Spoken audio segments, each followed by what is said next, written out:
Please don't push me.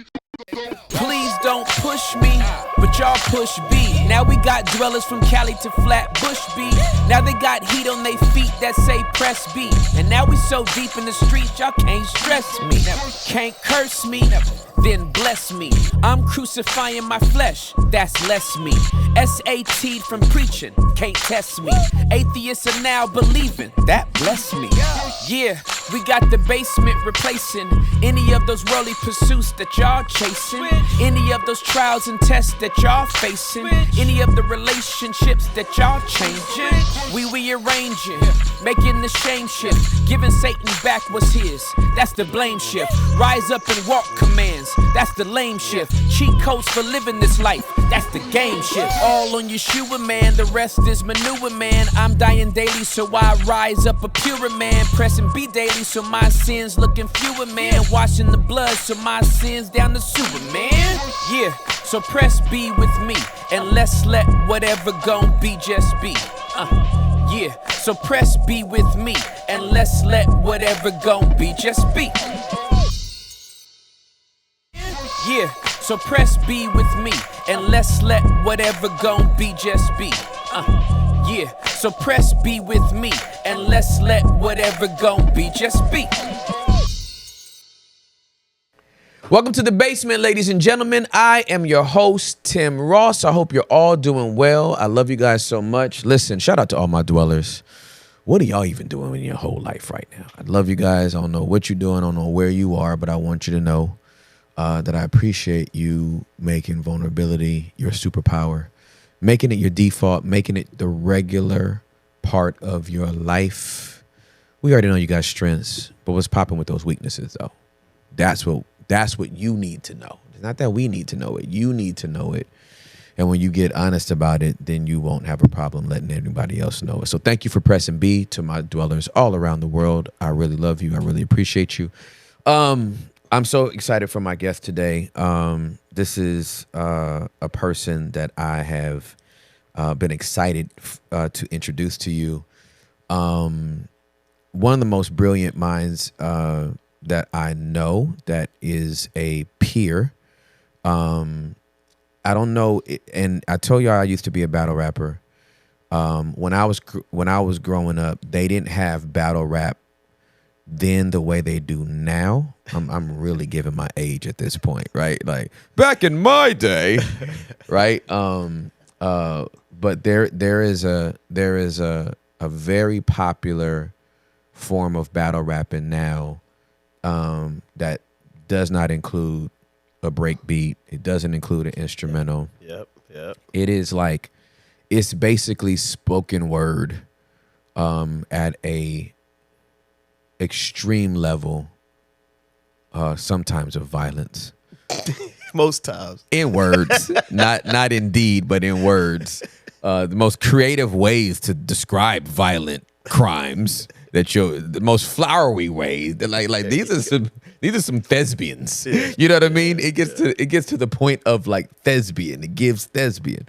But this young man, one of the verse videos I saw of him, I literally was taken aback by the heaviness of the pen. That's one of the ways we describe somebody that just has dope lyrics. The heaviness of the pen, the theological understanding and framework, and then the unapologeticness, if I can say that, to be bold about his faith in Jesus and eat these MCs for lunch. Round after freaking round. Facts. Yo. And I'm like, I just wanted to meet him.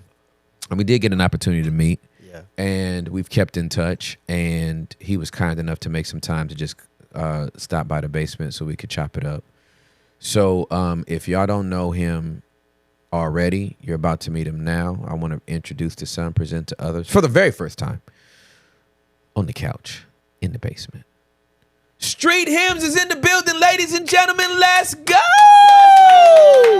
Let's go! What's good? What's up, homie? Man, I'm great. I am great. I'm so grateful you're here, man. So grateful you're here. Thank you for stopping by. Man, it's good to be here. That was a great breakdown of battle rap. Was it really?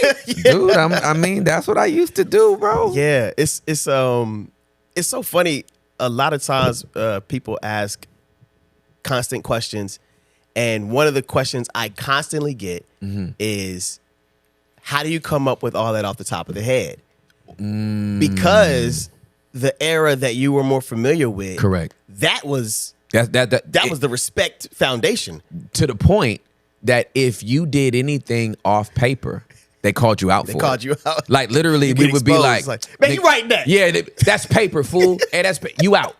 That's paper. We know you didn't come up with that right now. Yeah, yeah. And now, here's I respect this. I'm not one of these people that's like, no, it was harder in my day, or it's better in my. No, it's just I just love the craft, right? Yeah. What I'm so enamored by, especially with the URL guys, and what are the other divisions? URL, RPE, RPE, RBE, KOTD, King of the Dot.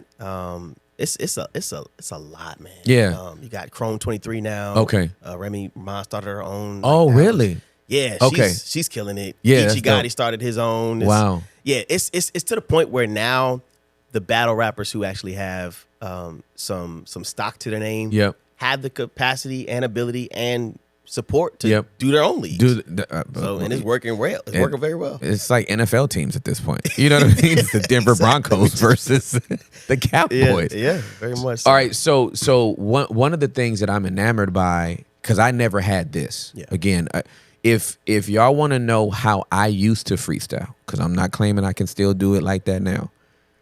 If y'all want to know who I used to freestyle like, go watch Harry Mack. Find Harry Mack. That's what I used to do. Okay. What I'm enamored by is y'all's memory. Bruh. That's hilarious. Really, like, I'm astounded that y'all can have the capacity to memorize. Just to give you an understanding, if I write a song, I can go rap it after I record it. It's done. It's done. You can be like, on the spot, gun to my head. It's a wrap. Do your lyrics. I'm gonna be like, do I get to look at my? Can I look at? Do I get to look at my phone? Y'all have, and it's not like, it would be one thing if it's like 16 bars. Dude, y'all have pages. 3 to 5 minutes per round. 3 rounds. No, dude. Yeah. I don't. You know the crazier part about all that is? I don't know how to do that. First of all, shout out to my team. I'm a part of a Christian battle rap group called the Four Horsemen. It's myself, Loso from Tampa. Loso's dope. My guy, The Saga from New York, and A Ward from Kansas City. So dope. That's the squad. Just to give you a reference, my birthday card that I threw, because I started a league in Dallas myself. Okay. And we had a Christian battle rappers versus the Dallas card. Okay.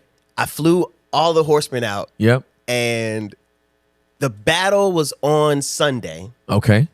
That's appropriate. I flew them in Thursday. Okay. And we started writing Friday. No, sir. Nope. I would have failed you. I could never be one of your horsemen. I'm telling you now, Street, I would have failed you. Unless I had the notebook in my hand, I would fail you. Yeah, and it's interesting because that's not common. It's some of the more seasoned / elite people who do that. Yeah. And I would even say it's a teetering between walking in the spirit and laziness, procrastination. You know, there's a little area in there in between. I'm like, man, like if I'm not motivated, it's hard to really write. For sure. And so when it comes to that pressure of like, all right, this is in a couple days. Yeah. It's time to lock in. Yeah. And now here's the thing. This isn't to say there's not freestyle elements to it. For sure. No. When I pulled up to the battle that day, mind you, I heard all of A Ward's rounds. A Ward is top 5 battle rappers all time. Wow. I say that confidently. Yep. And as a Christian battle rapper in the game, there are secular battle rappers who agree with me. Yep, for sure. And fans. Yeah, It's yeah. just he's phenomenal. Yeah. This man was about to battle us. He taps me on the side. He's like, hey, bro, I'm about to freestyle my whole first round. No, sir. I said, but you had a first round. He said, yeah, I'll put some of the first in the second and some of my second in my third. No, sir. I would have quit. I would have quit. That And doesn't he even got sound up like a there. thing. When I tell you, he rebutted everything that man did What? in his entire round. What? Shut the stage down, bro. Crazy. Who was that against? I just want to make That sure. was A Ward versus ATM, Young God ATM. Okay. Yeah, Young God ATM. When you Okay. watch that first round, you will be astonished. Versus A Young Ward, God. Yeah. ATM. It really does go to show the performance element, the freestyle elements, and also the ability to, as he's freestyling, still give glory to God. Unbelievable, bro. You know, and that's for us. That for me, that's the most important part of it because, I would never try to say anything to somebody on stage that I wouldn't say to them off stage.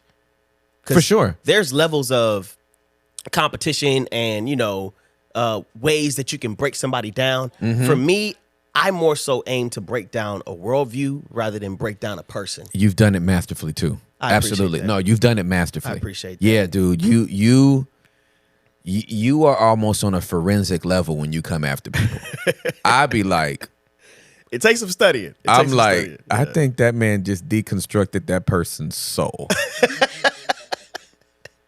No, it's pretty masterful. Yeah, All I right. appreciate All that. right. So how do you become street hymns? Like, where are you from? Like, what is your background and your upbringing that brings you to the world that you live in now, So, as you see it now? government name Mitchell West. Uh-huh. I was named after one of the members of Commission, So shout out to my parents. Are you? Yeah. Were you conceived during a commission song? Did you get that intel from your parents? They didn't go that Because why would you be named after it? So my dad's name is Jerry. Okay. He wanted to name me Jerry, but my mom was like, he's the middle child. He's the second one. You can't name him Jerry. You should name the first one Jerry. Okay. And so it was one of those things. It's like, well, what are we going to call him? And they named me Mitchell. And it's the funny part is, here's the irony of it all. They named my first brother Michael. Okay. They named me Mitchell. Then they named my little brother Micah. And unintentionally, all those names mean who is like God. Are you serious? Yeah. Wild. Wow. It's crazy. And they did it without having to what's George Foreman the situation? Because remember George named everybody George. Yeah, he named Georgina. everybody George. Yeah, exactly. So Wow. so I was born in New Jersey, and at the age of 3, my dad said I woke him up out of his sleep and told him that Jesus gave me a song. And so I sang that very cheesy, corny song to him. And from that moment on, my dad started investing in me as a musical artist. And What I was the on- song? Do you still remember it? I want to sing a song about Jesus. I want to sing a song about him. Let's sing a song about Jesus. And then my dad said, okay, let's begin. And then we just start plugging in all these different Jesus loves me, the Son. And that's it. And we go back to the hook. Wow. At Yeah. 3? Yeah. So, Shout out to your dad, fam. oh man, my dad had studio equipment in the house at every point in time of my life. Wow. So if you ask the right person, there's a group called the Cross Movement. Yes, we know. My I father know. is like the godfather of the Cross Movement. Are So you serious? Ambassador lived with my dad. And Ambassador moved in Virgil, True Life, to also live within my mom and dad's house. And then Virgil, they went and got the other members. And my house was the house that housed the growing and production of the cross movement. In fact, to this day, I still have tape cassettes of cross movement tapes that never dropped. So I grew up watching theological debates. I grew up watching Christian hip hop at its core, minus fame, Right. on correct. the streets. Yeah, for sure. Absolutely. This was what they called the original battle rap. Yeah, for sure. Because literally they would freestyle on the streets. Yep. While preaching the gospel and evangelizing Yep. at basketball courts, Yep. outside the mall. And I'm Yep. watching. My dad's taking me there. And I got to be a part of the growth of Christian hip hop in the East Coast. And that was my upbringing. Dude, this is So that's Uncle Deuce. my brain is my brain. To say you got dishonest would be the most egregious understatement of all time. Like you had no choice. Bruh. Are you kidding me right now? I was molded in it. Yeah, it was You've merely played in the dark. I was born in it. Yeah, truly, man. I grew up within a musical house and one that flourished in Christian hip hop, man. Interesting. So I was spoiled in that sense. Yeah, for sure. You know, and so I started, my dad had me on stage at age 5. I remember doing shows. It was like this thing called Core Junior back in New Jersey or Philly. And my dad would have me on stage right before Crossbow would get out there and stuff. And then just have me on there. I'm rapping, you know, like Bow Wow used to do. Yeah, You know yeah, what I'm for saying? sure. Like Absolutely. my Yeah. dad was doing that with me. Yeah. And it was one day in the studio when I was 10 years old that I was like, hey, can I write my verse this time? Because before that, my dad was writing all my verses. Interesting. I was going on tour and teaching kids the books of the Bible. My dad made a rap out of the New Testament. The Gospels, Matthew, Mark, Luke, and John. Acts, Romans, 1st and 2nd books, Corinthians. We got Galatians, Ephesians, Philippians, Colossians, 1st and 2nd Thessalonians, Timothy, talking books 1 and 2, Titus, Philemon. Next is Hebrews, a letter from James, the 1st and 2nd books of Peter, 1st John, 2nd John, 3rd John for the reader. 2 books left in all. Celebration. The first one is Jude. The last book, Revelation. So I'm doing that. What? My dad first started it because Tony Evans and OCBF Church Yep. was allowed him to be one of the teachers there. Yeah.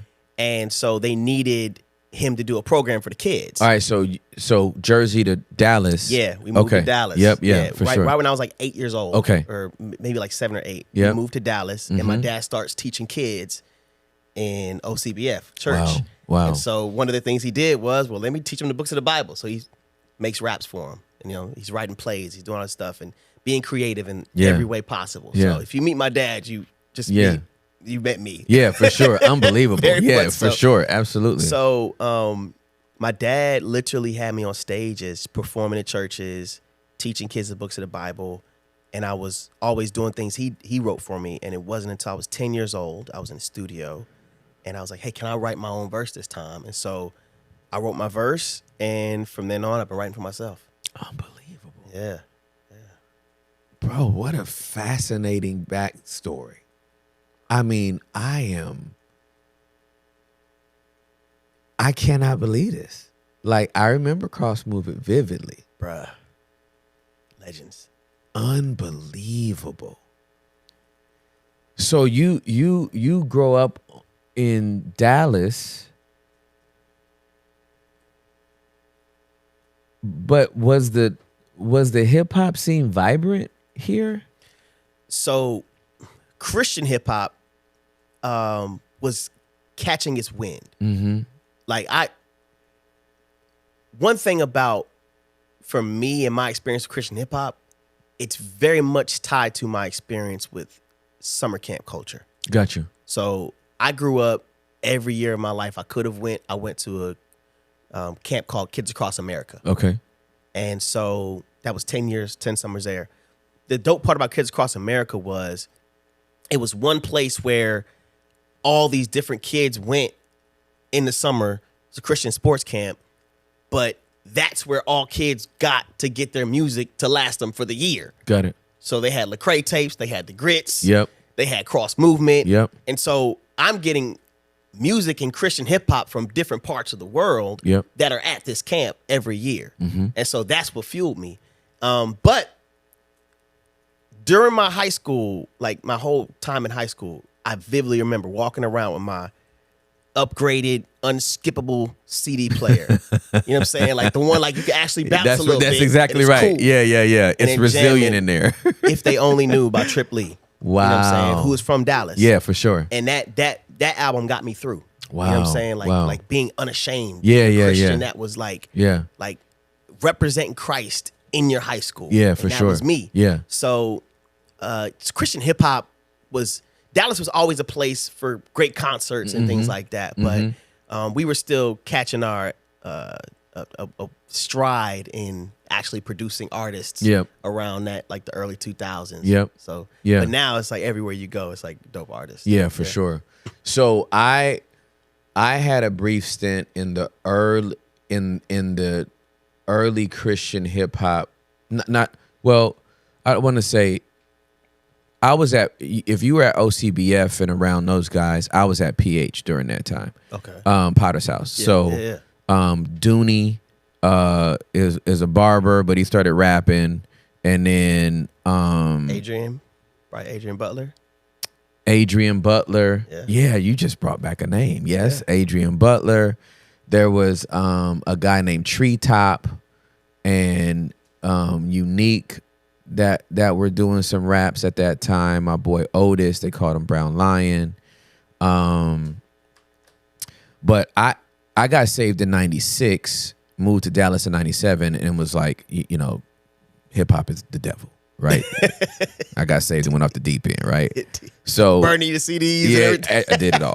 Threw it all away. Deeply regretted it afterwards, right? It's like, man, that Blueprint album was actually. I think I should have kept that. So you go deep, and then you come up to the surface, and around, it was 2000.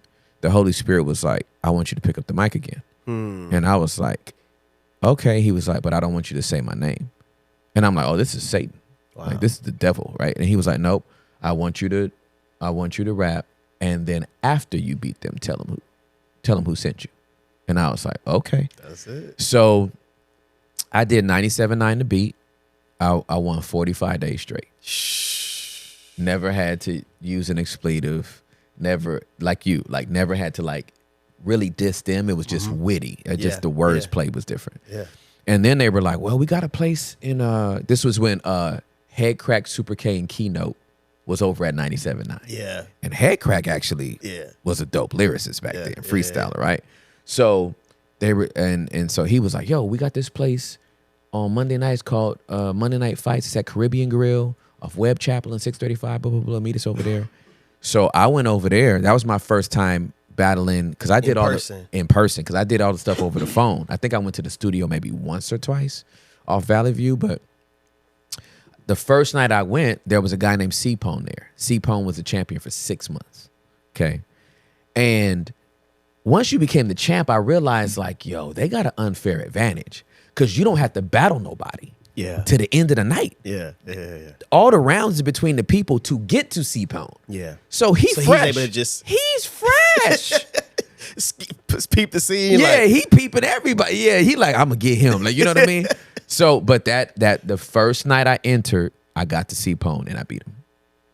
And I won 2 more weekends, and then some dude off me. But by that time, I had everybody's respect. Yeah, he was good. And then ministry began. Wow.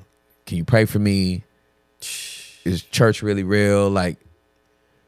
Yo, you never cussed, man. But you so you got to be a witness. You know what I mean? Man, when I tell you, when I first started into battle rap, I got so much love, but it was also so much criticism. Like you come back home and you smell like weed and cigarettes. Right. And it's like, yo, what was you doing? Right. You know like you wake up the next morning and it's Sunday because you battled on Saturday night. Yeah. You forgot to take your wristband off. You walk in a youth ministry. You like, yeah. Oh, snap. I forgot. Throwing it like a grenade. So it's hilarious. Like, where was you at? Exactly. Yeah. Lime green wristband. Yeah, exactly. Under the black light. Why do I see 4 stars on your wrist? They're all legal age, you know. Yeah. And it's just one of those things. It's like, how could you be where sinners dwell?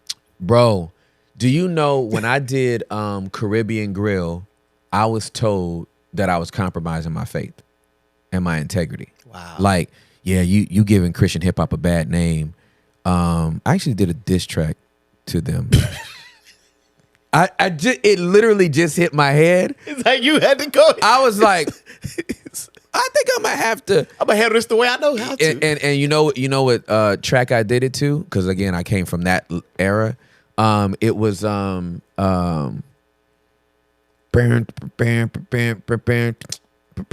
it's that Jay-Z beat. I'm gonna show you how to do this, son. Yeah.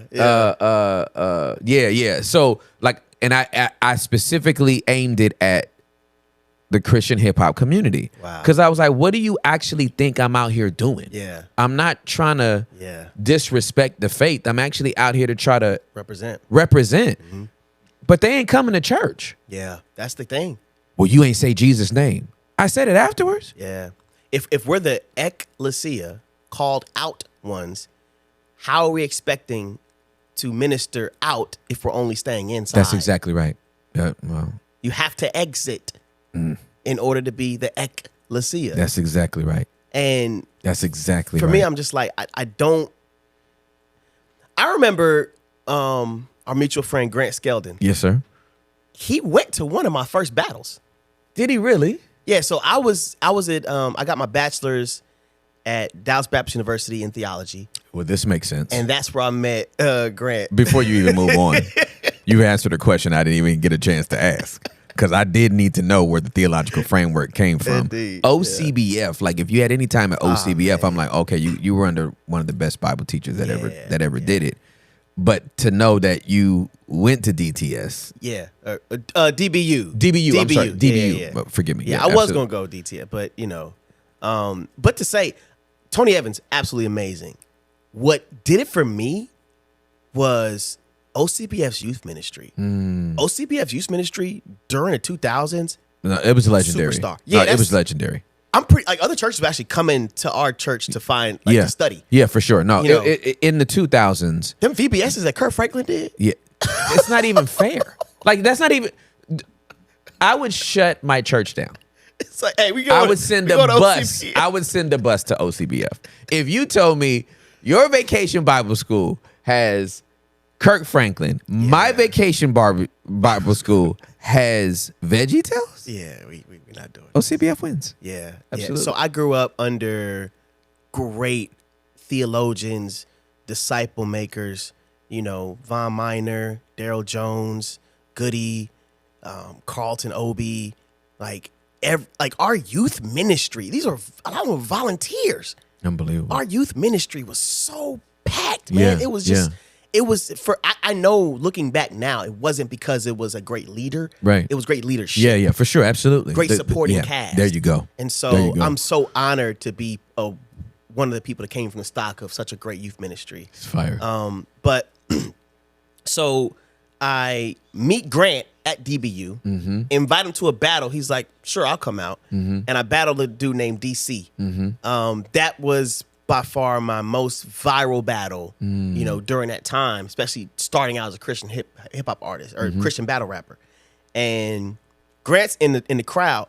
He's seeing me there at the battle, seeing how people are talking, see how people are interacting, things like that. And mind you, I'm still the new cat on the block. Yeah. Because I'm coming into y'all's thing in Dallas. Right. Talk about Jesus. Right. I won my first battle. Right. And then now they're like, all right, let's give him somebody else so we can take him out. You know what I'm saying? So, I cooked him, man.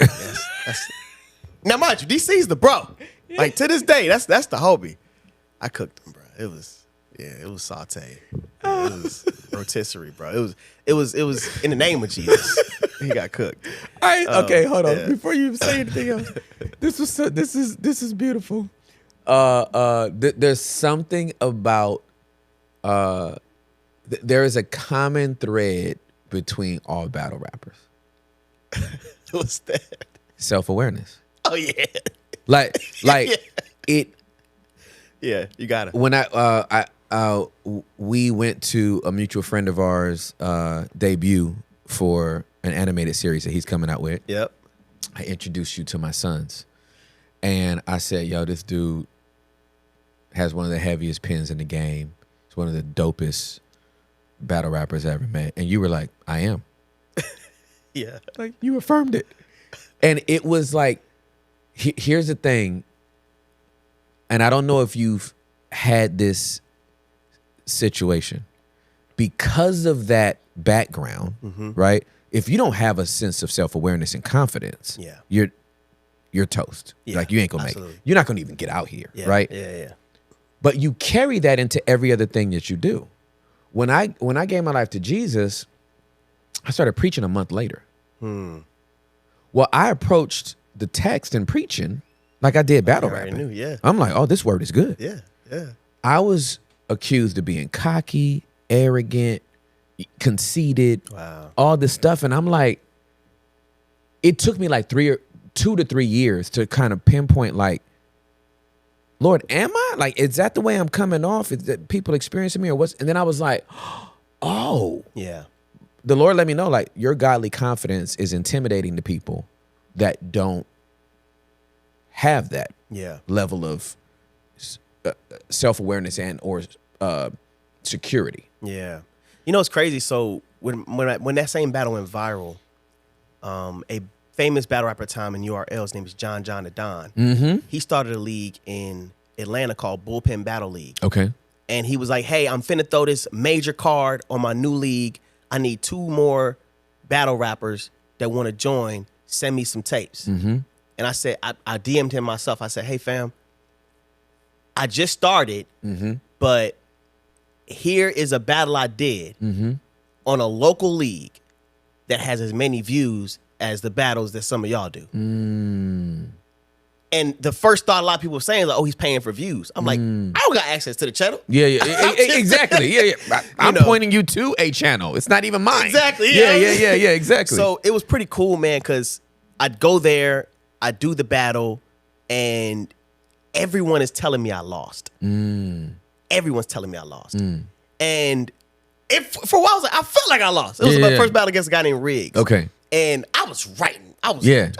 It wasn't until like afterwards, like, you go to comment section, you got like a few comments here and there, like, oh, y'all wasn't really listening in the street. And I'm like, okay, cool. Yeah. But here's the thing. What I realized was, despite how great I was writing, you can have a great story, but not be a great storyteller. Facts. So Facts. I was like, I got to communicate this message better. Yeah. Because if it's not just about the bars and how dope I am, and it really is something there, I got to be a better messenger. Yeah, bro. I can't just say that I have a great message and not bear the responsibility of becoming a better communicator. This is good. So yeah. Work on that. Man, I took that, man, and I got better, man. And I told John after that, I said, hey, man, I think I'm one of the best writers to do this. And he said, are you really that confident? And I said, yes. And he said, all right, say less. And so he started promoting me as one of the best pens in battle rap. Wow. He's like, bro, I got one of the best pens in battle rap. Wow. Who want to take him? Wow. And I end up battling one of the best pens in battle rap named Danger Zone. Yep. And we go at it. Wow. Wow. It was one of them ones, like, I don't even want to call it, because every time I listen to it, I enjoy his bars so much. Yeah. And it was one of those things, like, even afterwards, Danger to this day, like, gives me respect on that battle. It was just one of those, like, we clashed. Yeah, for sure. Absolutely. Good. Yeah. So it's what they would call in the Spartan days or the gladiator days, a glorious battle. Right?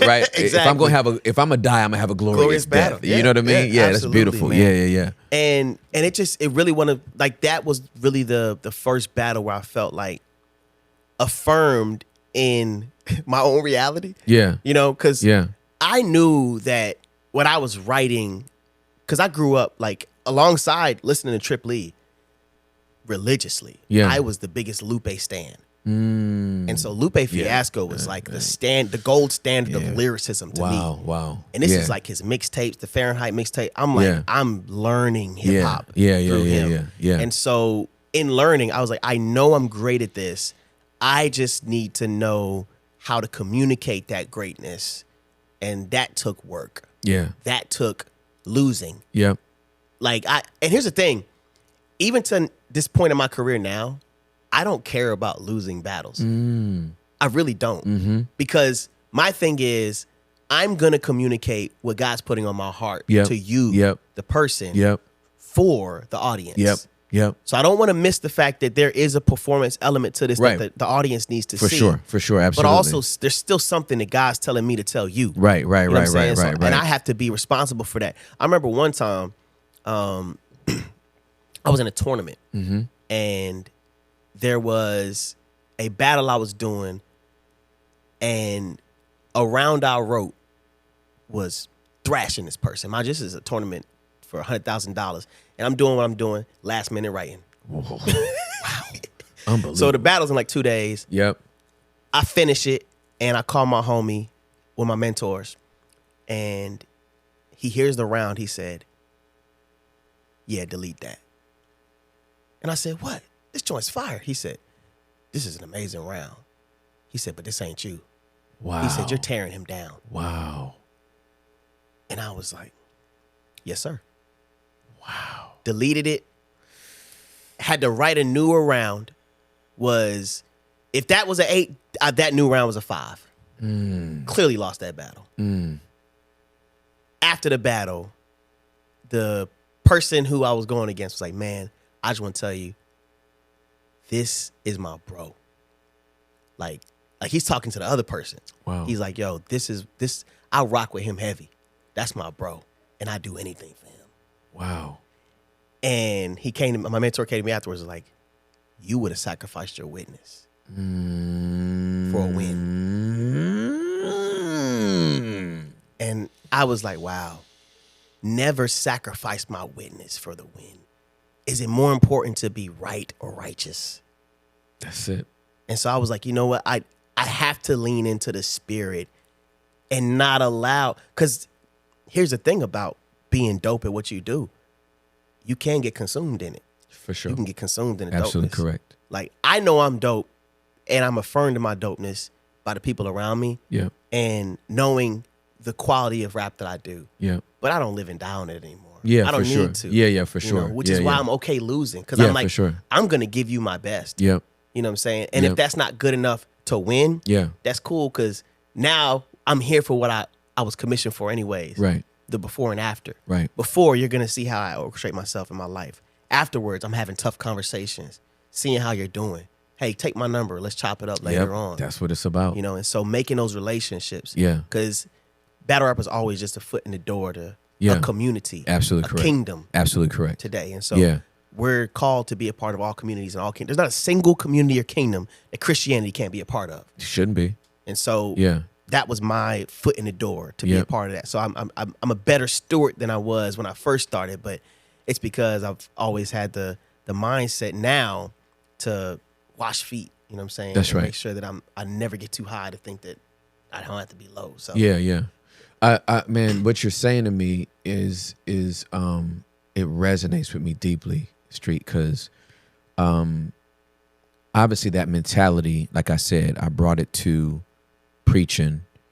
I've also brought it to potting, right? And so, it's excellent, by the way. Like, thank you, bro. you're obviously the numbers and the achievements reflect it, but even before that, Yeah. when you were doing your first episodes, I could tell it probably took hours to set up or something. It's like one of those things like, let's have this right the first time. Yep. You know, and that time and dedication it takes to make things right when little to nobody's watching. Yeah. You know, makes Yeah. a difference when everyone's watching. Well, I'll tell you, that I remember that first episode. It was a freestyle.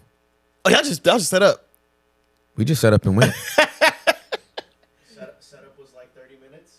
That joint's Yeah, 30 bro. minute setup. Yeah. That joint looked like y'all was like, okay, let's get it right. No. Y'all just went in. It was a freestyle. That's That's dope. my life, right? You know what I mean? Like even when I do the pods, I don't have cards and Yeah. you know what I mean? And I'm gonna be asking you this, and There's a I notes. Yeah. sit down and just organically let it go where it goes.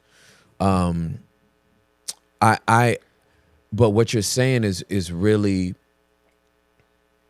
really good for me to hear, because I'm thinking about in this season that I've been podding, how many times I wanted my rebuttal.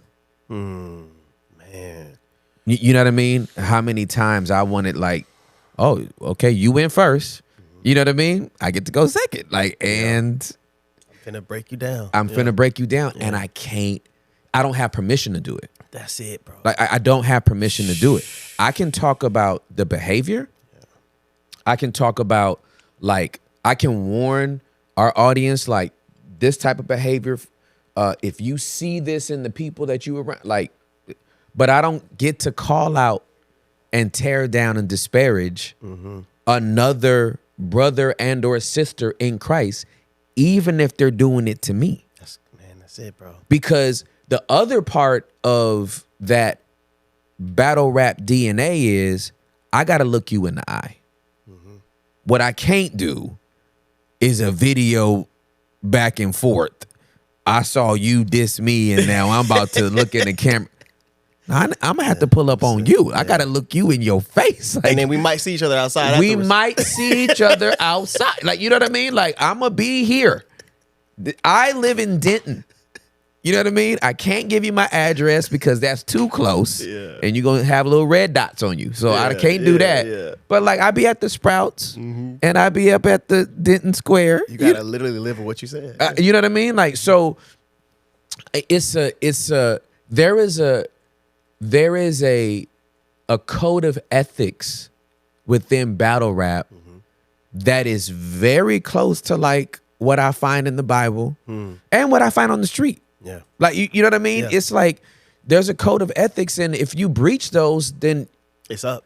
it's up, Yeah. fam. Live with the consequences. Yeah, you got to live with the consequences after that, for sure. Absolutely. It's interesting because I think a lot of times what we do as believers is think that just because there's biblical permission, that there's also spiritual permission. There were times at battles, I know I have the full liberty to drink. Yeah. Yeah, bro. And the Lord's like, not tonight. Yeah.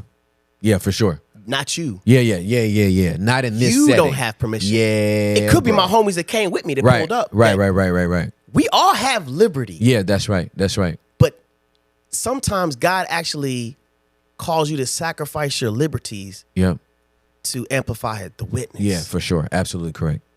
It's one of those, like, the Samson's a perfect example. Yeah. His whole life was a life of sacrifice. And so we look at his actions and say, oh, well, here's a sinning person. He did this, did this, all these things he did wrong. Yeah. But his life, his day-to-day was a Nazarene. That's right. That's exactly right. Things he couldn't touch, things he That's couldn't right. do. That's right. That everyone else had That's liberty right. to That's do. exactly right. That's exactly right. Which is why one of the reasons I would say he ended up in the Hall of Faith. Yeah, it's true. And so It's true. we can't equate, because a lot of times it's like, well, you see this in the Bible, that means I could do it. Yeah. Well, this person, Jesus called him a brood of vipers. Yeah. So that means you can Yeah. talk about how he's venomous. It's like, yeah. yes, but Jesus is talking to individuals, man. To their face. Yeah. Yeah, he ain't around the corner speaking loud enough for them to hear him. He's looking them in the face. So I'm like, if you want to tell me this to my face, yay. Yeah. But don't Yeah. this passive aggressive indirect. You know what I mean? Yeah, Like, yeah. don't do that. And that's another thing too. As a believer in battle rap, I don't know if you've experienced this as well, but the harsh things you hear, you take it as almost as entertainment, Yeah. and you can't go beyond that. That's right. Absolutely correct. Because if you do, You're going to be deeply offended. exactly. You might punch somebody in the throat. Yeah. Like, yeah, because, I mean, some of them get very personal. yes. You know what I mean? right? And I'm it's like, like, how'd you find out my mama's name? and you dare mention Mrs. Tex in the battle? Okay. Interesting. The amount of times my oh, dude, that's funny. invisible girlfriend got shot. I'm like, it's like, yo, I don't even have a girl, you know? Or it's like, man, once you out here, you a virgin, you're not getting none, but depending on how your sister act. I'm like, I don't have that was fire, but I don't have a sister. Like, where are you getting? but they'll just say whatever, and you gotta live with it because It's true. it's just like It comes with the sport. yeah. I did stand up comedy as well. Oh yeah. I've been in front of a crowd and bombed. I've been heckled. So between those two things, if y'all think y'all hurting me It's like, by saying I'm a false prophet and a false teacher, and it's like that's a battle rap line. Yeah. What else? Yeah. You know what I mean? yes, say it in a cooler way. Yeah. Please say it in a cooler way. Like, get a scheme and hide it first. You could have exposed me better, man. You could have was- did a that was a better good way to do job. You know what I mean? You freeze frame my face to make me look crazy, to get somebody to click on your little deal, and then you play the stripper clip. The Indeed. same stripper clip everybody else played. You ain't got nothing new. Yeah. Because clearly, I don't say this a lot. Yeah, You know what I mean? yeah. So it's just it's a weird thing to navigate, but I really feel like everybody should battle rap for a year as their discipleship program, because it'll make their skin thicker. It's funny. I remember my boy Dayton. He's a fire Christian artist. Yeah. And he used dope. to battle rap, but he wasn't Christian battle rapping. No, he was out there. Yeah, he was really out there, and he was great at it too. Yeah. He I remember we was backstage one time just chilling. It was me, him, Bizzle, Loso, and we were just talking. And he said, "Man, I could never do that." And I said, "Why not?" He said, "Bro, if you mention my wife, I'm a Christian, but I'm grabbing you by the throat." It's up. It's gonna be up. I was like, "Nah, you just joking." He said, "No." You got to know your limit. Yeah. Yeah, you got to know your limit. Yeah, for sure. If this ain't your field, Yeah, if this ain't your field, don't step in Don't it, step because it's in it. gonna be. And that's one of the reasons why I applaud what you do and the way you do it, because you cannot be offended, Yeah, man. because they coming against they're coming against literally our faith, Yeah. the tenets of it, Yeah. why we do what we do. They study. I've heard the schemes against you and the it's always around the faith, right? It's like Has to be, they got to try to deconstruct that, and it's like Yeah. we're too. I mean, our way of life and our faith has survived 2,000 plus years of persecution and pestilence. Yeah. I'm pretty sure it can survive this round. I can do 3 minutes. Yeah. I'm pretty sure your expose on YouTube is not gonna. Yeah. We'll be all right. Yeah, and I feel like because of the territory itself, when bad information about the faith does get brought forth and around, I'm able to also be like, yeah, but I know that was the narrative you were taught, but here's some historicity. Here's some cited sources. Here's some education. Yeah, bro. And Yeah. then the crowd doesn't react because it's like, oh, wait, new information That's that I'm right. unaware of. That's right. You're saying it like it's true, but Yep. okay, so that's why my motto is like, but that's what Bible study's for.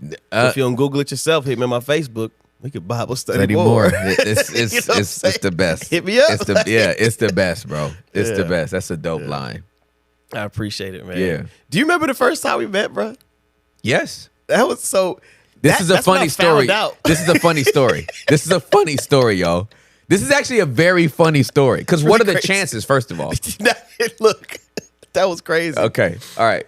You want to tell it, or you want me to tell it? So I'll say my half. 'Cause Okay. I never heard it from your perspective. Okay. So I was preparing myself to do a music video for a song I did called Starbucks. And it was about basically how on our busy schedules, we won't even acknowledge homeless people. Yeah. And so like you go and get this venti mocha latte and then you pass the homeless man on your way to Starbucks. And so in my music video, in my mind, I was like, I'm going to play the homeless man. And I'm also going to play the person that is giving to get in the Starbucks. Yeah. Like little Yeah. dichotomy there. Yeah. And so for 2-3 months, I didn't get a haircut. I didn't shave. I didn't no edge up, no nothing. Wow. I was looking rough. Yeah. And I just thought that was your regular vibe. Hey, yo. I mean, we had just met, so I didn't. How was I supposed to know? I was just like, this dude's really John the Baptist out here. I'm hanging with the videographer, and he's like, "Hey, bro, no offense, but there's this opportunity I'm doing, and we need a homeless man to play it." And I was like, "You was already fit." He was like, "No offense taken. I'm in character. It's exactly what I'm already doing. It's giving." Yeah. I'm already giving homeless. I'm already giving homeless. So? Yeah. So what happened on my side is Daystar was producing a piece of content about reaching the homeless community in Dallas. And there was one part that we wanted to tape, and we couldn't trust that an actual homeless person would want to tape this segment. And so I show up to the casting call, right, as the principal to work with someone that's going to be playing the homeless person and be directed through this whatever grocery store they found. Yeah, we was like a Dollar Tree. Yeah, we was like a Dollar Tree in Irving or something like this. And then I was supposed to like, talk to you and then go in and get some stuff and then thank you. Dude, to talk about it now is crazy, actually. I was like, "Can I get the chips too?" Yeah. You were like, "Yeah. Be blessed, brother." Man, on second thought, I don't even know. And what's funny, we actually bought the stuff we touched. That's right, exactly. Like it wasn't like a prop. Like we bought the chips. Like we ate the chips. Like, you know what I'm saying? Like we ate the drink. We drank the drink. Yeah. But we showed up we wound up shooting the video together. Yeah. And it was a drive there. We were talking. The drive there. I don't even know how we got into it, but I mentioned something about battle rap, and you were like, "I do that." Yeah. And I'm crazy. like, "Word?" Yeah. And then I think you were just telling me your history. Yeah. Maybe that was it. All I knew you at the time was just a pastor. Yeah, for sure. And then you were like, "Oh yeah, I used to be a battle rapper." I said, "Funny enough, I do that." That's exactly right. And then when you were like, "Here's some of my content," and then I went, "Oh no, you're way better than me." I whatever I was doing, I did not do this. Look, but you the one put me on to that whole genre. Wow. I knew nothing about the genre. Not even like Christian battle rap. No, Christian battle rap like URL and all. I didn't know nothing about that. Wow. Until I met you. So you thought it was still like the freestyle era? Yeah. Wow. Yeah, that's crazy. So I never... You got reintroduced. I got reintroduced, and I'm like, oh, look how much time has passed. And then, dude, I went down a rabbit hole. I watched everybody. Yeah. Because I'm a nerd. I'm a wordsmith. You know what I mean? At the double entendres, the metaphors, the wordplay, the schemes. I just went... Yeah, you I was and then I was like, how come this wasn't around when I was young? But then I was like, nigga, you don't have that memory. Yeah. on your best day, you ain't doing 5 minutes. I would have been the one. There's a comedian. I'm looking at his face. I can't think of his name right now. He played on Blackish. It's not Anthony. It's the Dion something? Dion Cole as a stand-up had this great way of how he told his jokes. He would come out and he would come out like most comedians, they write their jokes and setups and stuff but then they go out and try to off memory, right? Yeah. Boom, boom, boom, boom, boom. Yeah. Dion came out with his notebook, with his jokes, and he's like, "Hey, about to go through some of these jokes, and y'all just tell me, right?" And so he'd be like, "The one-liners." Yeah, he start off his joke and be like, "Nah, nah, nah, nah, nah, nah, nah," and if everybody laughed, he'd be like, "I'm keeping that one," Then he'd go to the next one, and if it sucked, then he'd be like, scratch it out. So, but it just, I don't know if he did that because he truly Didn't memorize. Didn't memorize it, or if it was Part just of the like act. this would be a good part of the act. But like that's the only way I could do URL.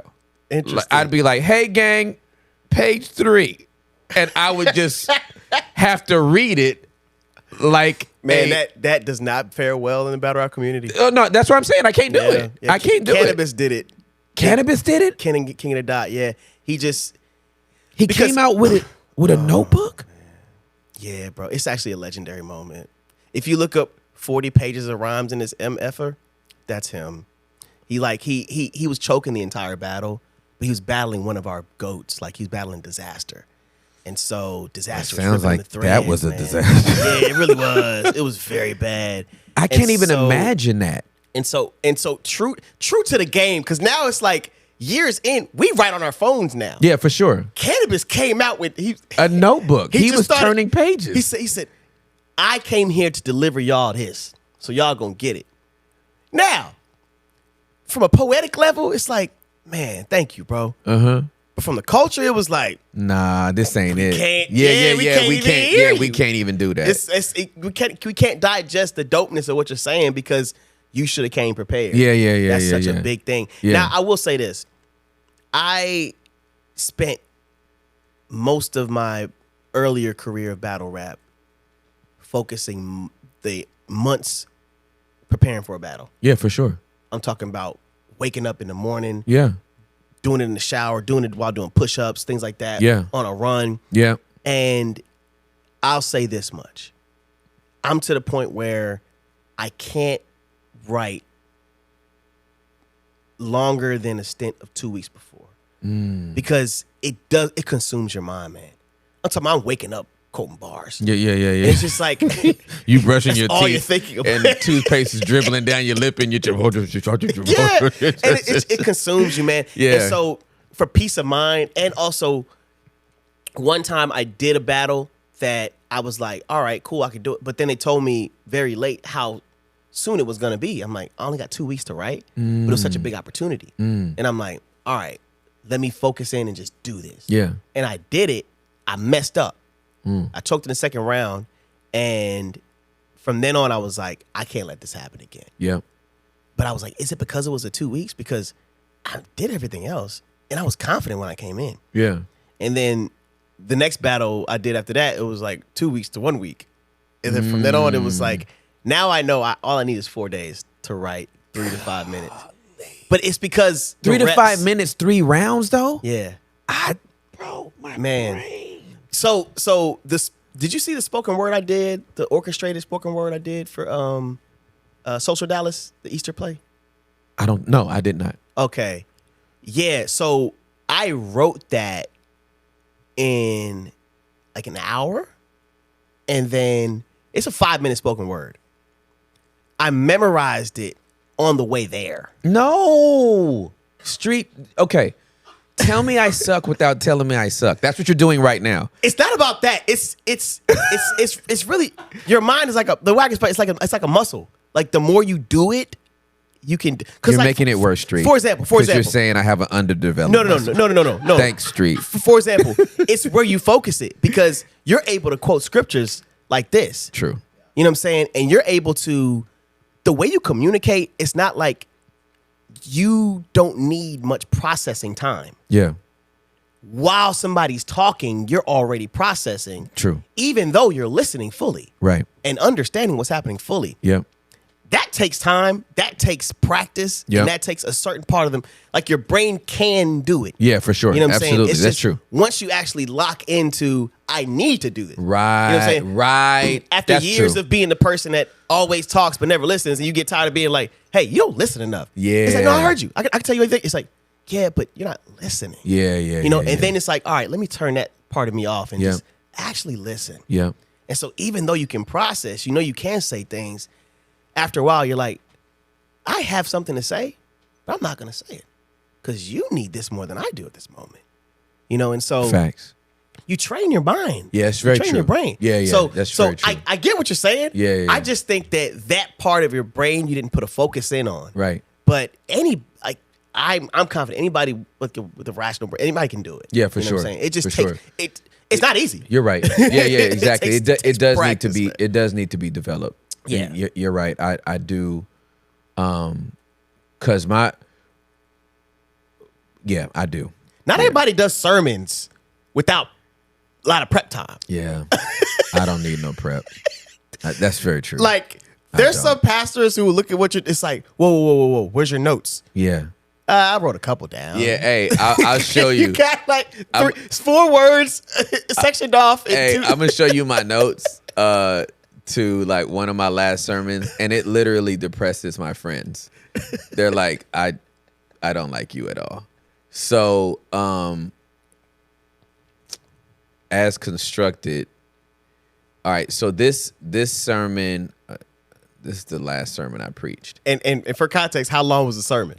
The sermon was 40 minutes, but that's wait, no scroll. This is actually just the scripture. Oh. So what I copy-pasted. What I handed them was the title, One Thing I Know, Yeah, and then John 9, 1 through 25. But after the verses, there's no, and that was 40 minutes. Yeah. So I'm a storyteller. Yeah. You know what I mean? And I can tell the story. And it's the reason why I love the battle rapping as it's presently constituted, because the stories are so rich. Yeah. And you're not confined to a track and a beat. And you know what I mean?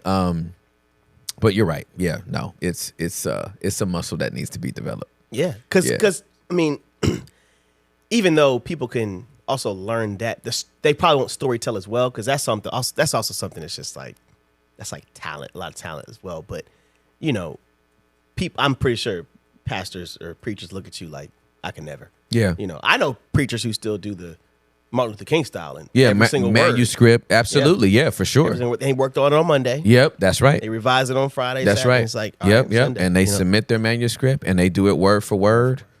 And they might pop out just to do like a exhortation, and they go right back to. There was one guy years ago that was so into his notes, his manuscript as he was preaching it, that he got down to the bottom of the page and literally said, page 2. Like, he was reading everything, and then he actually read page 2, and everybody was like, okay. So no, it's well, what is like outside of battle rapping, and like what is your passion? Like, what are you big on? What is your focus? So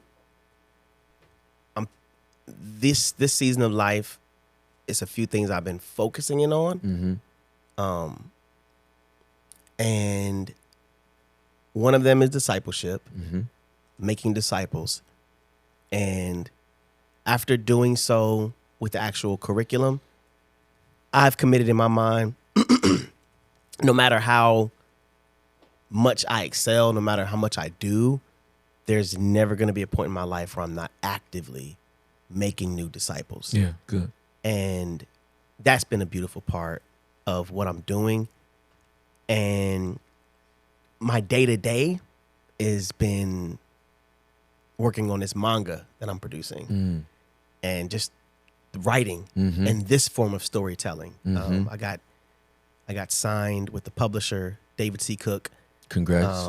Yeah, thank you, man. Yeah. In May. And it's been a beautiful process of just like creating a world, creating characters, creating a story.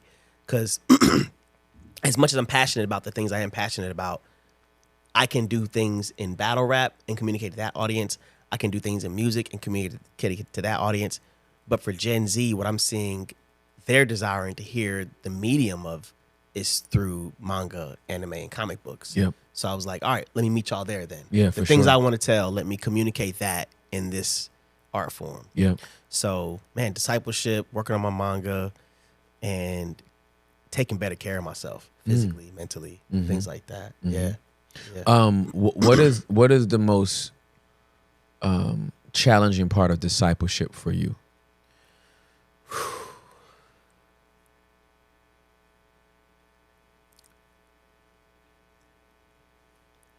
understanding that even if I have a template, you have to be able to adjust depending on the individuals in front of you. Facts. It ain't cookie cutter. Yeah, there's nothing cookie cutter about discipleship. Yeah. Yeah. There is the one student that you will give 20 chances to. And you're led by the Spirit to. And then there's the one who's like, hey, bro, you got one more. And I mean it. And that third time, 3 strikes, you're out. And That's facts. both need both. Yeah, they do. Yeah, And for sure. understanding that the way that God judges us is holistically. Yep. It's like I understand what happened to you as a child. I understand the things you went through during your marriage. I understand the things you went through while you were in school. And that's why I've been merciful upon you. That's why I've been gracious towards you. Yeah. Because I get it. Yeah, for sure. I still love you. Yeah. So me going through my own discipleship process and then finally learning grace, man, I graduated college and bachelor's in theology, had all the debates, went through every single type of exegetical study of the word of grace. I could tell you what it meant. I could tell you how to apply it. I could tell you all these things on a paper. I didn't understand grace until 2 years ago, man. Understand it. Like, it hit my heart. And now that I get it, I gotta give it. All right. I need you to elaborate on this. Man. Because having it in theory and then experiencing it are two different things. So what was that moment 2 years ago for you? You know what's crazy? It really wasn't even an extravagant moment if I was to tell this. It wouldn't be like but it was enough to change me. So I was a part of a discipleship program called Men of Joshua. And when I was being discipled, this discipleship program is so tough.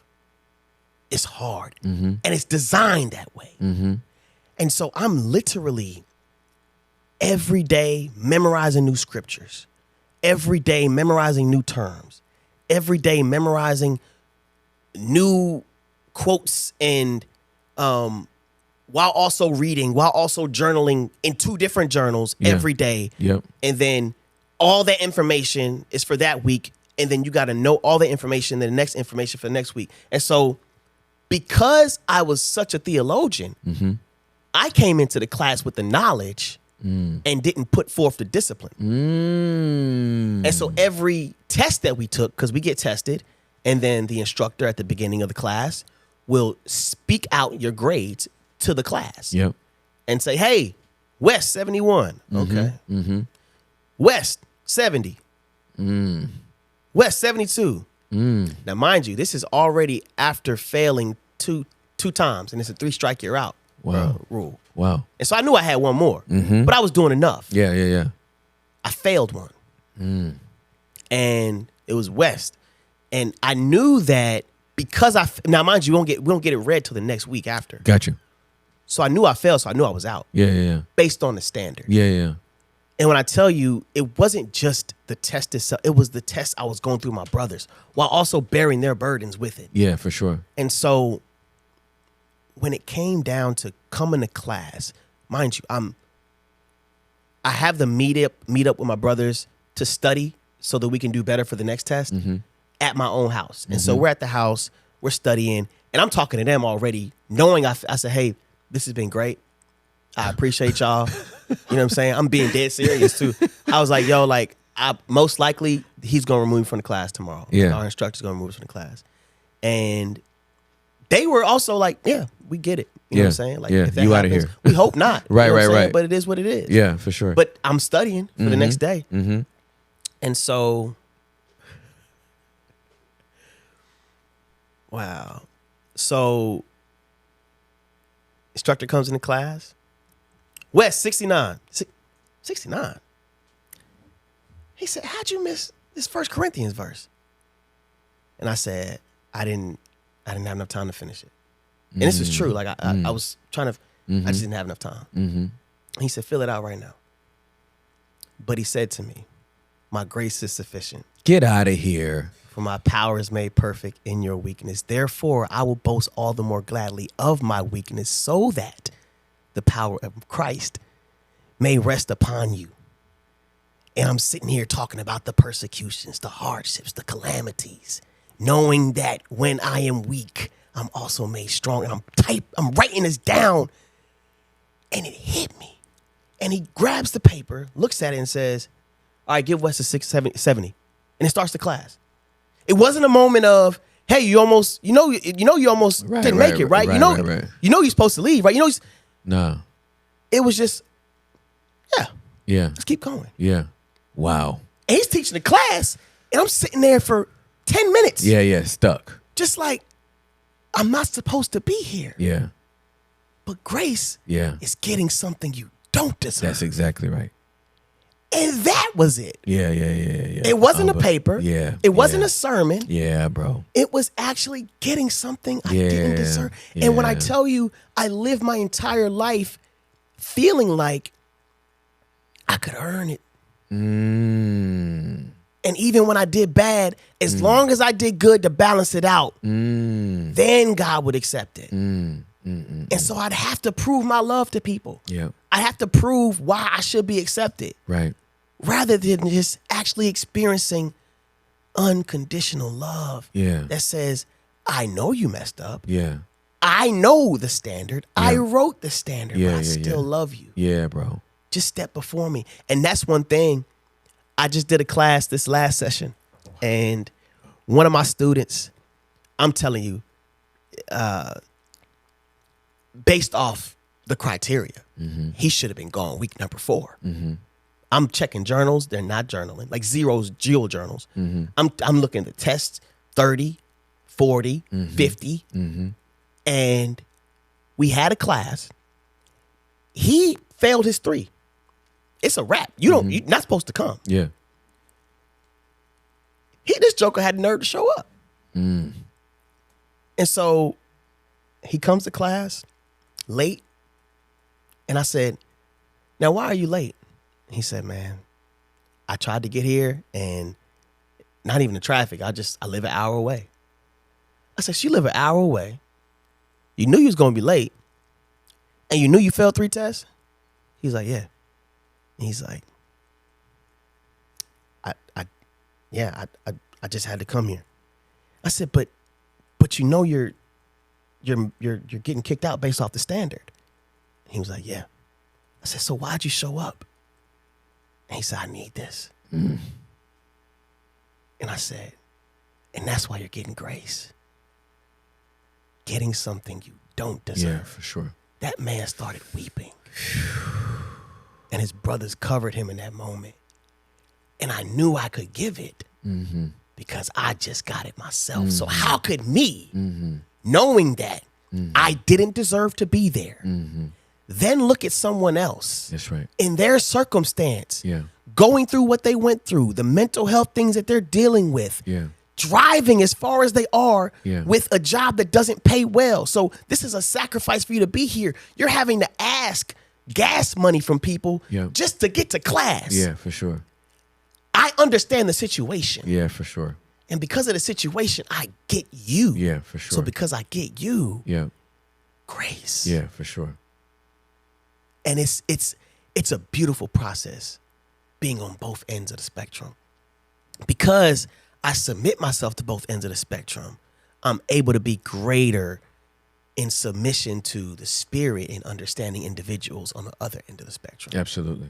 So, man, that discipleship makes me a better man. It's beautiful, man. It makes me a better It's beautiful. man. Like I thoroughly love the process of peeling back layers and teaching what I've experienced mostly predominantly black men vulnerability.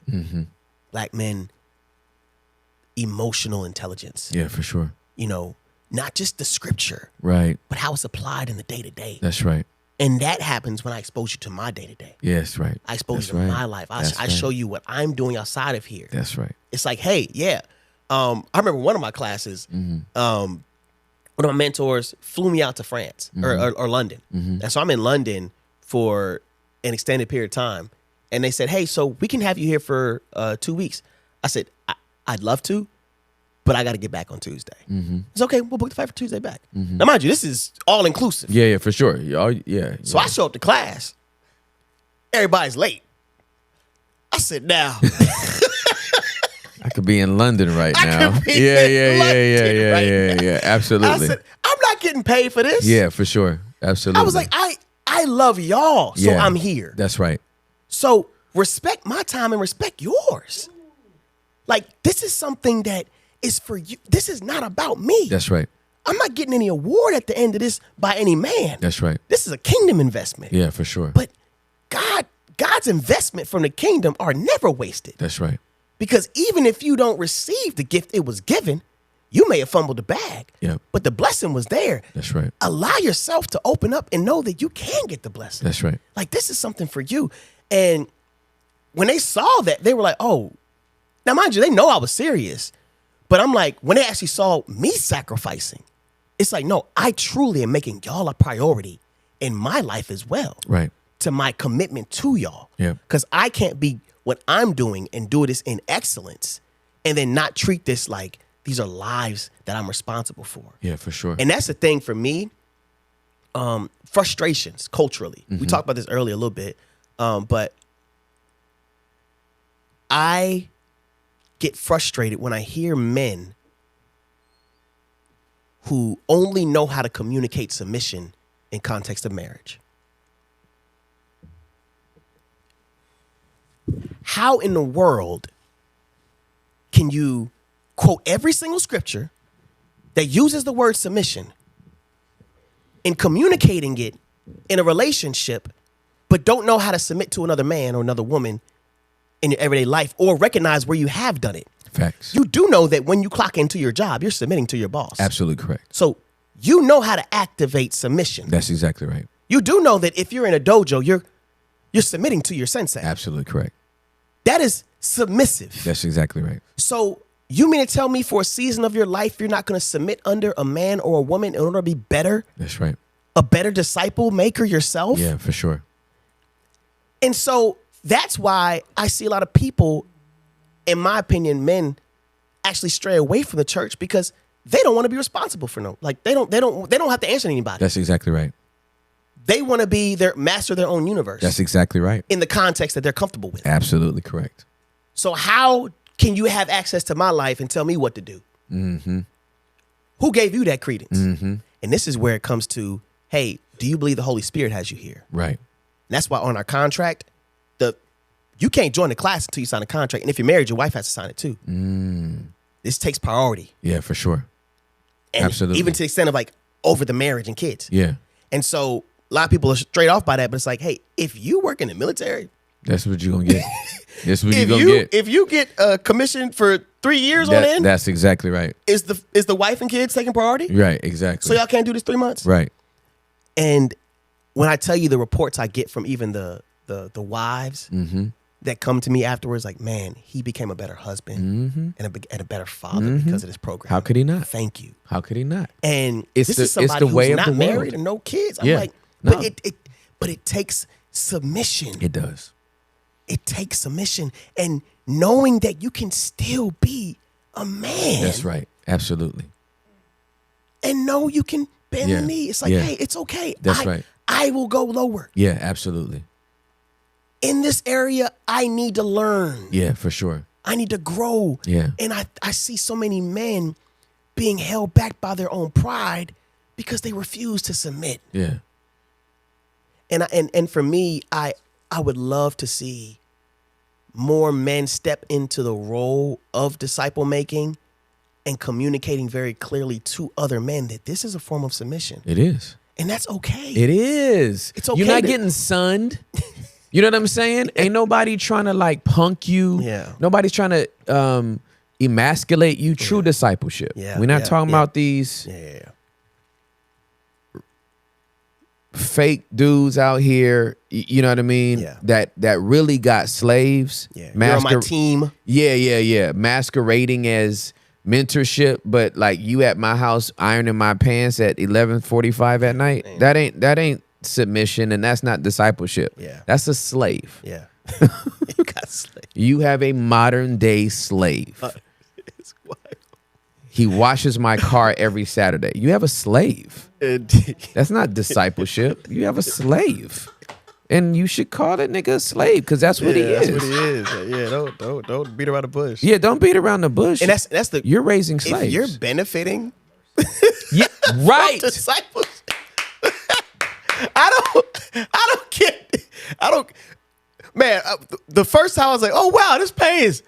One of my disciple man a year later said, hey, check your mail. He bought me some J's. I was like, oh man, Wow, thanks. that's amazing. I didn't know. Yeah, no, I got something from it. That's it. But other than that, it's me getting everybody together, paying for meals. That's it's right. me That's making right. sure everybody's. And this is something where, like, you know, I'm in the amazing things that God's done in my life and blessed me and put me in the opportunity and the platforms of. I don't pick the cream of the crop, bruh, for discipleship, bro. Okay, let's keep it a buck, bro. So, I've had to tell so many people, I am not the Simon Cowell of the body of Christ. Yeah, I'm not trying to find the next big thing. American pastor, right? You know what I mean? Like, we need to tear all of our idols down. Like, I'm not some kingmaker that's out here like, yeah, if I disciple you, you're gonna wind up one of the most influential. I just want you to like follow Jesus, have the fruit of the Holy Spirit as a part of your everyday life. If you're single, you need to be chaste and you need to respect men and women. And if you're married, you need to be faithful to your spouse. Because I disciple women as well. I'm not one of these guys that's just like only men and then go get it. I'm for it. I'm for it, right? So then, but like, I'm not trying to like, I expect you to be a pastor of 5,000. Yeah. I've mentored you. That wasn't the template Jesus gave. No. Let me go choose the rejected. Yeah. Let me go choose the outcast. Absolutely Let me go choose the correct. underdogs. Absolutely correct. And when you think of it on those terms, how dare I put a crazy criteria of you need to be this, you need to have this, you need to. For me, I'm like, follow me. That's it. Follow me as I Christ. Follow me as I follow Christ. I put out a simple Instagram post, and I'll just say, hey, I'm doing another season. Who's down? Mm-hmm. You know, sometimes I'll get 12 men. Sometimes I'll get 16 men. Mm-hmm. First day of class would be 10 men. Mm-hmm. You know, right? That's exactly right. That's exactly right. Because it sounds good. It It's like, sounds good until you have to do I it. get decided by street hymns. Yeah. Sure. Yeah. But this ain't just. I'm not teaching you how to be a battle rapper. Yeah, for sure. For trying to sure. be a disciple. Exactly. I used to always tell people that I mentor, submission isn't submission until it feels like submission. Until you have to we all like it in theory. You know what I'm saying? You gotta tap out. Until you have to, until you like, oh. This hurt. Okay. You actually, okay. This is an arm bar. Okay. Yeah. Let me, submission ain't submission until it feels like submission. Feel like it. Jesus is not Lord until he feels like Lord. Until you're actually doing something you would rather not do only because he told you. That's when you know you got a Lord. Yeah. Wow. Yeah. Owner. Yeah. That's when you know I'm actually forgiving this person because he told me to. Yeah. I'm actually loving my enemies because he told me to. I'm actually praying for those that despitefully use me because he told me to. Yeah. I'm actually not turning around after old girl walked past me. Yeah. Wow. Yeah. Because he told me to. Not because I'm not curious. He told me to. Yeah. That's when you know you got a Lord. Yeah. Take that L. And it's tough when you go through so many seasons of life never having anyone tell you to do anything outside of a teacher or boss. That's right. And even when your parents do it, it's like negotiable. Yeah. And so to say, hey, I need you to do this. Yeah. Or like, hey, I saw you post this on Instagram. Yeah. Yeah, that's a no-go. Yeah. Like one of our contract things, like you can't go over the speed limit. And if you do, confess. you know. And so for me, I'm like, hey, teaching them discipline. exactly. And it's the little areas that you call little. That's right. Because that's right. we think it's little when in reality, in correlation, a sin is a sin. Right. And it put Jesus on a cross. Right. So don't just think because it feels small or minor that it's not breaking the law. Right. Exactly. And so recognizing those little offenses, confessing them, and making a habit out of doing so. It's like, hey, brothers, I went over the speed limit today. Yeah. Hey, brothers, I cursed this morning. Yeah. Hey, brothers, I touched myself. Yeah. Hey, brother, I took a little too far in this conversation, and and then you do that, and you're journaling it. Yeah. And you're able to look back at your journal from 8 weeks ago and say, man, I was on one. Yeah. And I'm sitting here and now I know 50 scriptures. Yeah, exactly. To combat you can see that the growth. version of me. Yeah, that's good, bro. What? That's and so, good. man, you get that from the average Joes. Yeah, for sure. It's just anybody. Here's the thing. I tell them the first thing I say, I give them a cheat code. Just show up. Yeah, just show up. Just show up. Because there's going to be one day where you know you're not supposed to come because you failed. That's right. There's going to be one day where you don't want to come because you looked at porn earlier. Facts. It's going to be that day where you don't want to come because you feel like the scum of the earth and you're depressed. Yep. Show up. Yeah, bro. Hey, I'm so glad you're talking about this. I'm 7 years in on a process group therapy collective, co-ed. And we meet once a month for 8 hours. One Tuesday a month for 8 hours. And I can't tell you how many times I've gotten up on a Tuesday and been like, I do not want to see none of these people. I don't want to do my check-in. Yeah. I don't want to do my check-in. I don't want to have to talk about what I thought, did, expressed, any of it. And do you know I'm always better afterwards? That's good. That big overriding feeling of like, don't go. As soon as I get to the other side of it, I'm like, I'm so glad I went. This is community. Yeah. I'm fully seen, fully heard, fully known, and still fully loved. Yeah, that's good, man. And I think that a reason why I see a lot of men not go to church or not show up for discipleship is because they've never had a safe place for shame. They've never had a space where they can be bare and it not be weaponized against them. And so often we equate the emotion of shame with the action of shaming someone, when it's okay to feel like I don't feel like I'm worthy. I don't feel like anybody wants me. I don't feel like I deserve to be here. Yeah, bro. Yes. Feel that feeling. Now let me hug you, bro. Yeah, bro. Now let me love you. Yeah. And if you can meet somebody there. Yeah. And here's the thing. You got one chance to weaponize a man's shame against him. It's true. You don't get that opportunity again. Yeah. They go into you hit that part of them. Yeah. They get hit by that with the mom. They get hit by that with their significant other. Yep. It's hard to open up. Yeah, it is. Because it's like, I never want to share that part of me. Yeah, exactly. And then make you feel like I'm less of a man again. Right, for sure. Absolutely. And so I'm really, really like those moments where they're bare and they start opening up. I got to make sure that even though you may get defensive, I got to be loving. Yeah, for sure. I have to be loving, actively loving you. Yeah. And I have to communicate that I'm actively loving you. Yeah. It can't just be something where it's like, oh, it's like, no, I'm letting you know this is different. Yeah, absolutely. This is a safe space. Hey, in safe spaces, shame comes off of you. In dangerous spaces, shame goes on to you. Wow. Yeah. And that's what we're trying to create. I'm trying to get everybody back to Genesis 2:25. Naked and not ashamed. That's our actual. That's good, man. That's our V1. That's version 1. That's good. We didn't start in Galatians 3. You know what I'm saying? We had a whole 1 and 2. And I wish And that's why you need to be clothed in righteousness, because we're no bars. Feel me?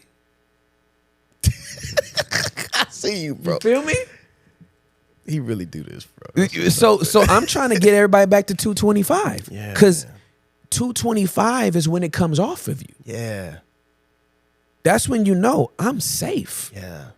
You can see all of me and still love me. You heard all of me. You know all of me. And you still love me. Yeah. When we can express that flesh and bone to what that is spirit, that's when people are like, oh, okay.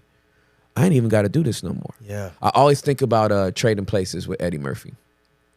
And the scene where the brothers had already switched out for $1, you know, put they top guy on the street and then brought the homeless dude in, which Eddie played.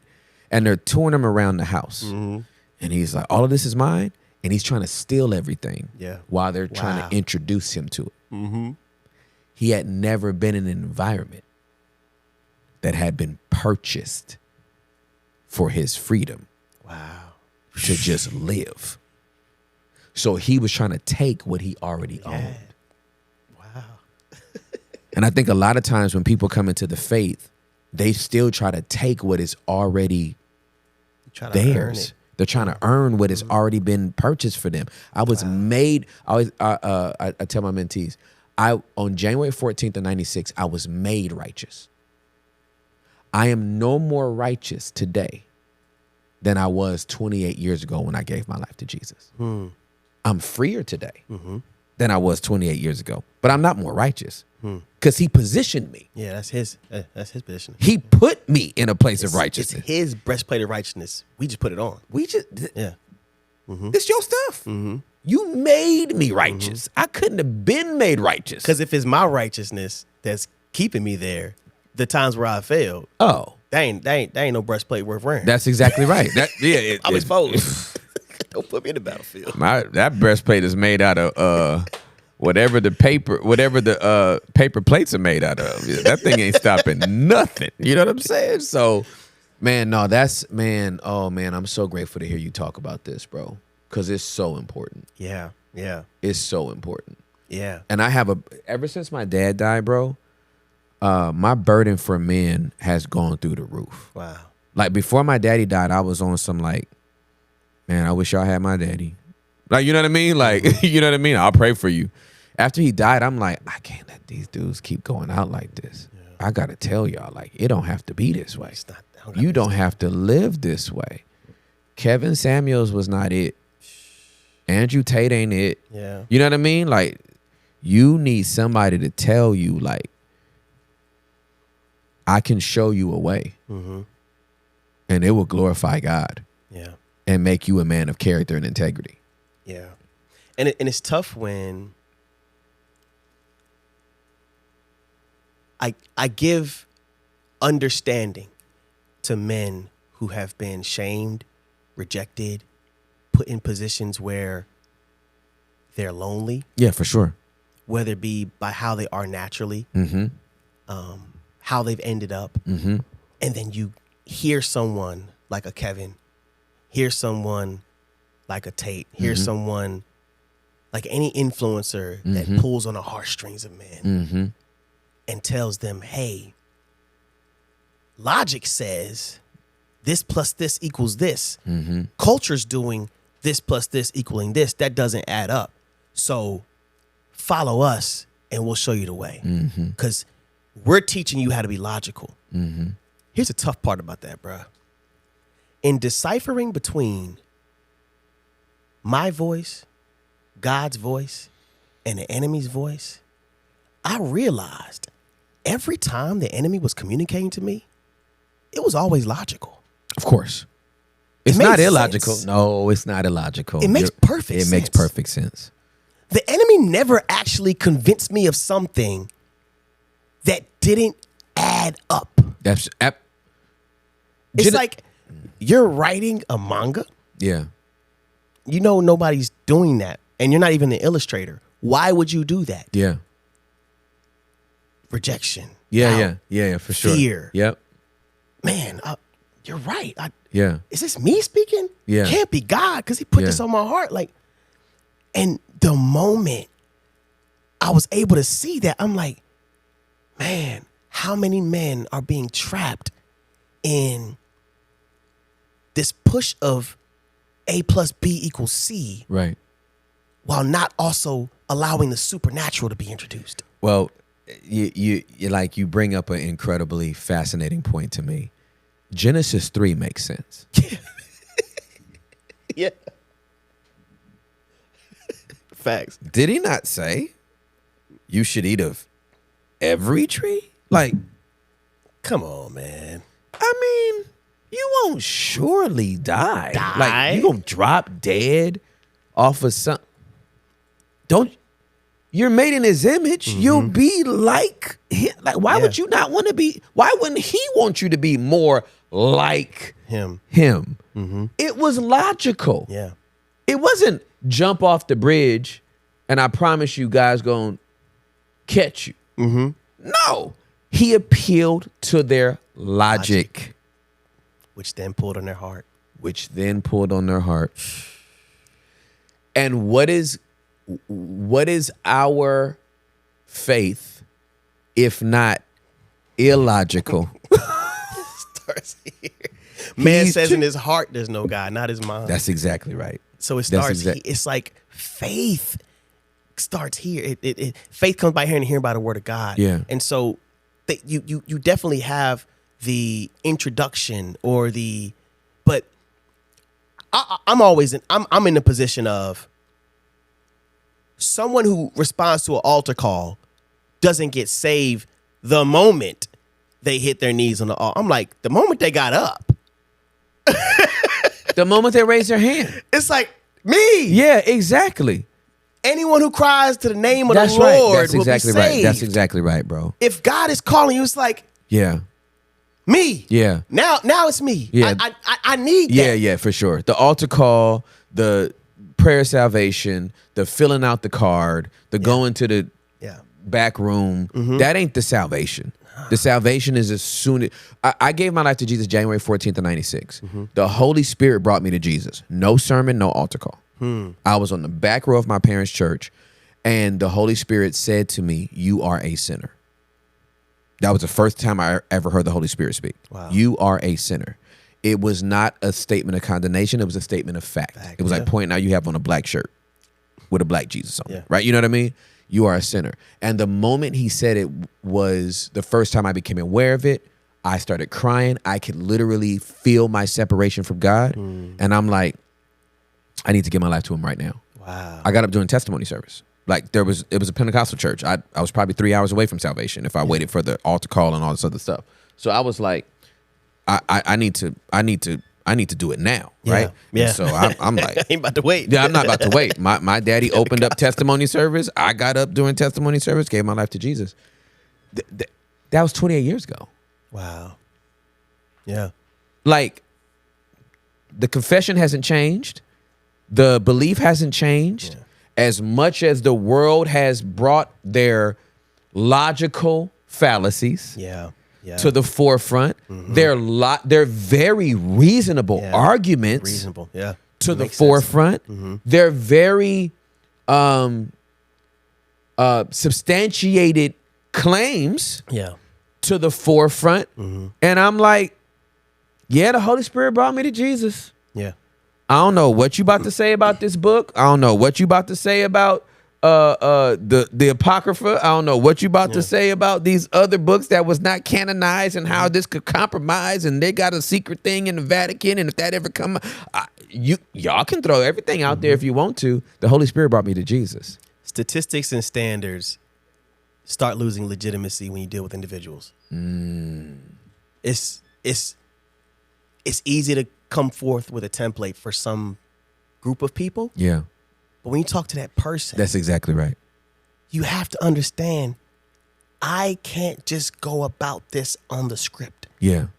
What is God needing to tell to you? Yeah, for sure. And that's why you look, they say, every personal interaction Jesus had, there was conversion. Because he's talking to an individual. That's exactly right. And it's like, man, you need this. That's exactly right. You know, and the way he does it is different per person. Unconventional. And no cookie cutter template. We serve an unconventional God. And that's why it's so,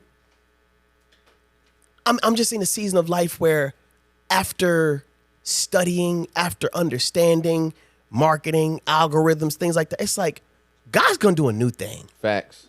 So I don't need to follow a template. I don't need to follow statistics. I don't need to follow, because a lot of times what we'll do is we'll look at somebody else's success and say, okay, I like how Tim's doing it. So let's have, and you was like, I just set up. That's it. We was freestyling. Bro, this is it. So what does freestyle look like for you? That's right. Don't follow Tim. That's exactly right. Don't do that. Don't do that. And my thing, dude, this has been my whole life. I've been led by the Spirit. Yeah, that's it, man. I'm not doing this podcast because it's cool. Obedience, man. The Lord told me to do this, and He told me how to do it. He instructed me on the way this pod was supposed to go down. Yeah. On what I'm supposed to be holding space for when I have a guest on, and I can't do it no other way. Yeah. And when I'll do this until He tells me to stop, and as soon as He tells me to stop, out, drop. Turn around, open up shop. That's it. Oh. No. Oh. Ain't no podcast no more. Bro, it's only up till it's down, bro. Yeah. You know what I'm saying? Yeah. And I think I'm in the season of my life where I'm truly understanding my obedience is not going to look like other people's obedience. That's right. I wish it was easier. Yeah, me too. I wish it was like, oh yeah, do it like this. Yeah, for sure. And this is, you know, and if one example I can think of in the scriptures, when Paul had his issue, I believe, with Barnabas. Yep. We don't get the resolve. No. But I imagine if we had the resolve, that is how every church would say, but did not Paul resolve? Yeah. And didn't it go just like this? Would they not even take sides with Paul? Yeah, probably would. Absolutely. Yeah. Barnabas had a case too. Yeah, for sure. Absolutely. It's like, absolutely. bro, we doing ministry. That's exactly right. That's exactly Paul right. Yeah. Paul, like, I'm going with Silas. Yeah, and it's so one of those funny. things like, do we like? I love where the scriptures are silent sometimes, because if we start trying to communicate things for God, we then make ourselves the authority. Bro, when the scripture is silent, I have always been taught and instructed, be silent. Right? And my friend Tim Rivers, he's my successor at Embassy City. He did this series on called Church Gone Wild, and he just walked through Corinthians, and he did a message called Gray Matters. And it's like there's black and white, and then there's gray. And when you deal with the gray matter, if the Bible's clear on it, then we're clear. Yeah. If the Bible's silent on it, then we need to start using some common sense. Like you said, like the look of you with some drink in your hand doing you ain't drunk, but taking those sips, and that ain't the place. Yeah. Right? It don't mean that you can't have an old fashioned. You may not just want to have the old fashioned here. Like, you know what I'm saying? It's I've had some people criticize some of the stuff I say on this pod, and I'm like, I'm at my house on my couch. Yeah. This would never be fodder or communication for the pulpit. Yeah. The pulpit is sacred, and it's really the place where I believe it's the akin to the State of the Union. You're talking to the entire body. Absolutely. Right? Even though you might be in a particular demographic, region. Especially now. Yeah. You know what I mean? Yeah. You're talking to the body of Christ. And so then you got to apply some common sense. Well, where was he when he said it? Who is he talking about? Yep. Why did it come up? Like, you know what I'm saying? It's like, take all that into consideration and then make your determination. Yeah. But don't act like I was on a Sunday morning in the middle of my sermon and decided to drop some Yeah. choice words. Yeah. I've actually seen some people do that. Yeah. I'm like, go holler at them. Yeah. That's them. Yeah. I'm at my house. And you have years of, I never did that. Yeah. Nobody could, you know what I'm saying? Like, that's not, and yeah, but I do think that I'm more not worried. I'm hopeful that Gen Z's push for empathy, understanding, It's going to be the normal. may not be a strong sense of the theological and the knowledge, Yeah. but their desire to get to people's hearts, Yeah. if we step in and disciple them, Yeah. will We gonna help win. shift it. Yeah. That'll be a I always have this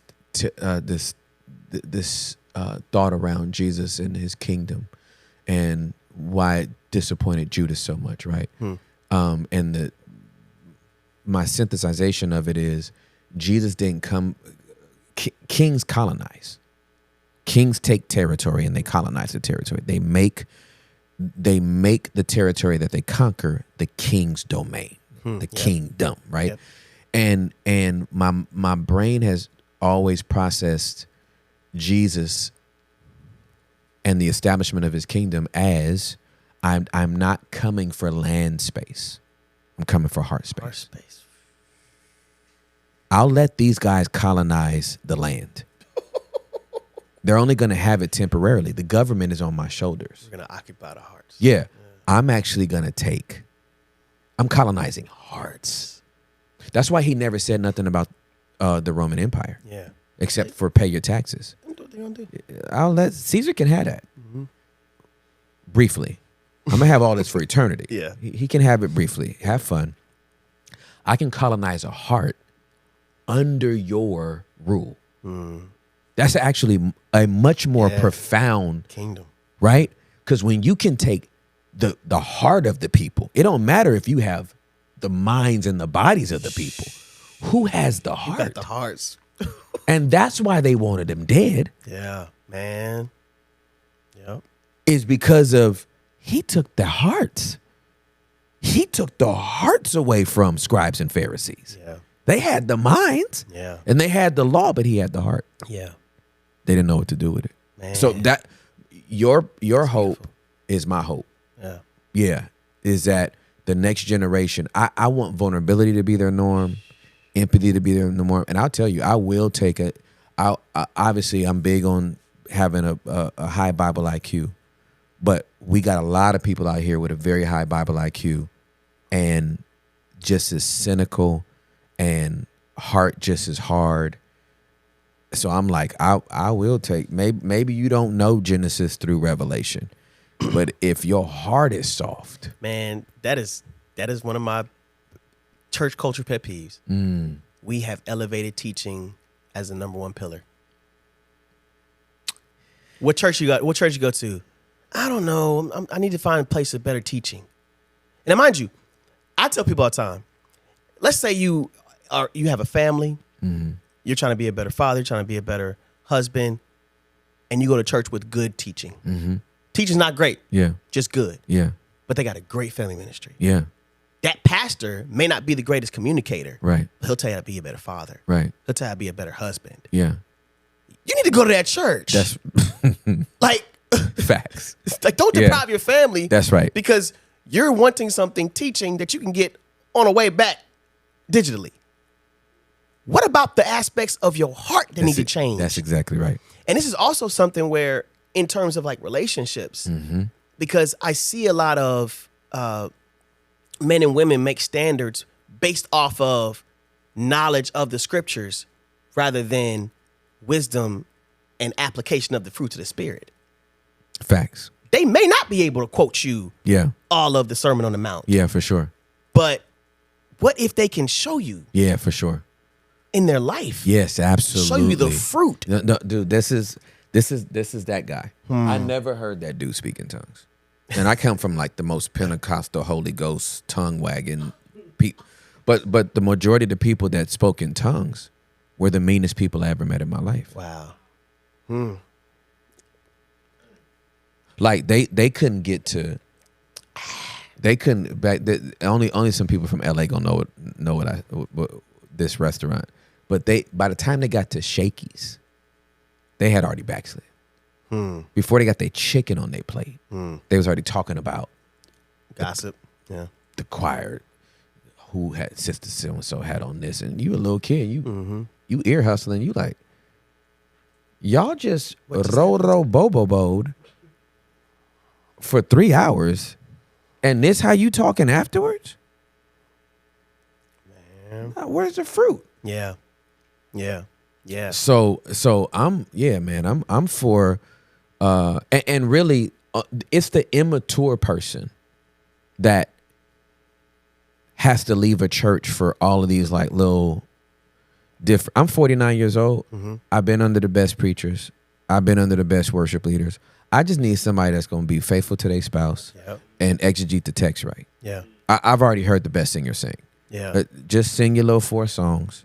You know what I mean? And don't call Daniel Moses. You know what I mean? and you know what I mean? Yeah. And don't say that Gideon split the Red Sea. Like, if you just stay in the pocket, okay, the local church community is the hope of the world, and it may not be your cup of tea. Question. It's just the closest restaurant and you need some food. You may prefer HEB over Sprouts, but Sprouts is closer. Exactly. I'm not driving 22 miles to go to talk on HEB. You know what I mean? I'll go to the Sprouts. Yeah, and I've seen that. It's funny.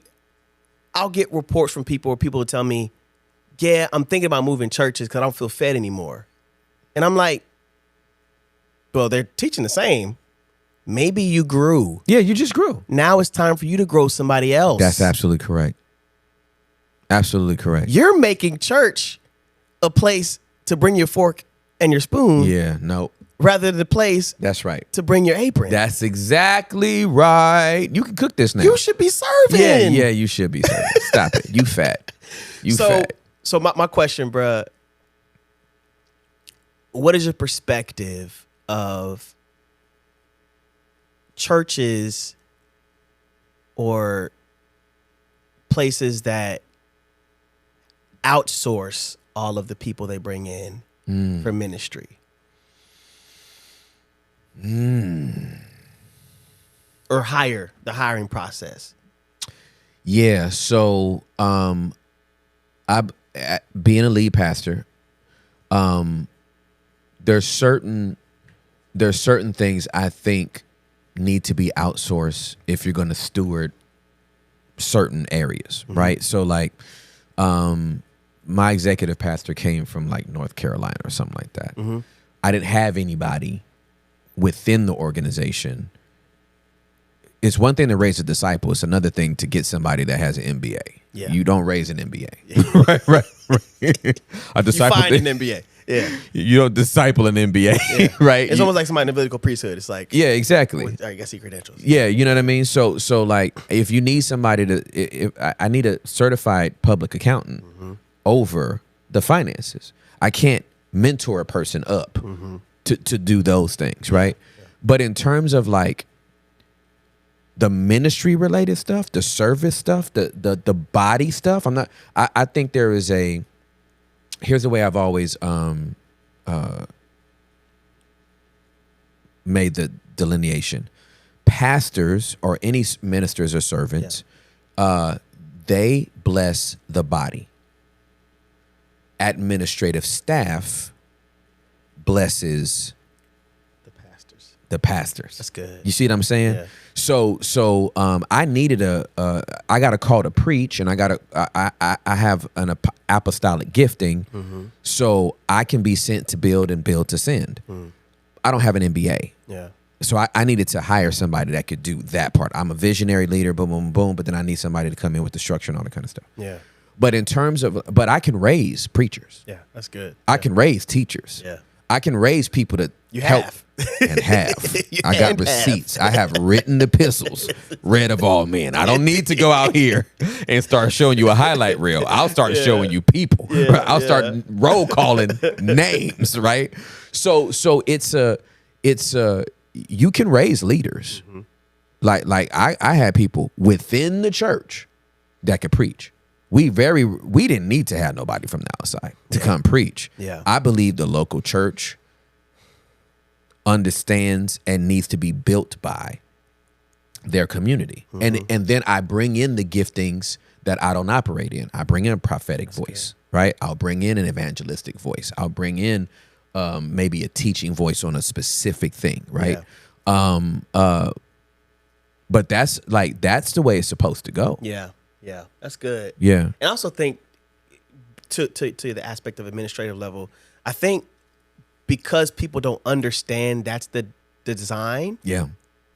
they're more quickly criticizing the churches that have leaders that have fallouts. And it's like, yo, y'all did. No. And it's like, yo, We didn't. we didn't even know. We didn't know. And the fact that you would think we would is crazy. So for me, I'm like, people always ask, so what's your perspective of this person? I'm like, talk to the elders. Right. They made the decision to sit them down. That's right. Exactly. What more do you want? Yeah. Exactly.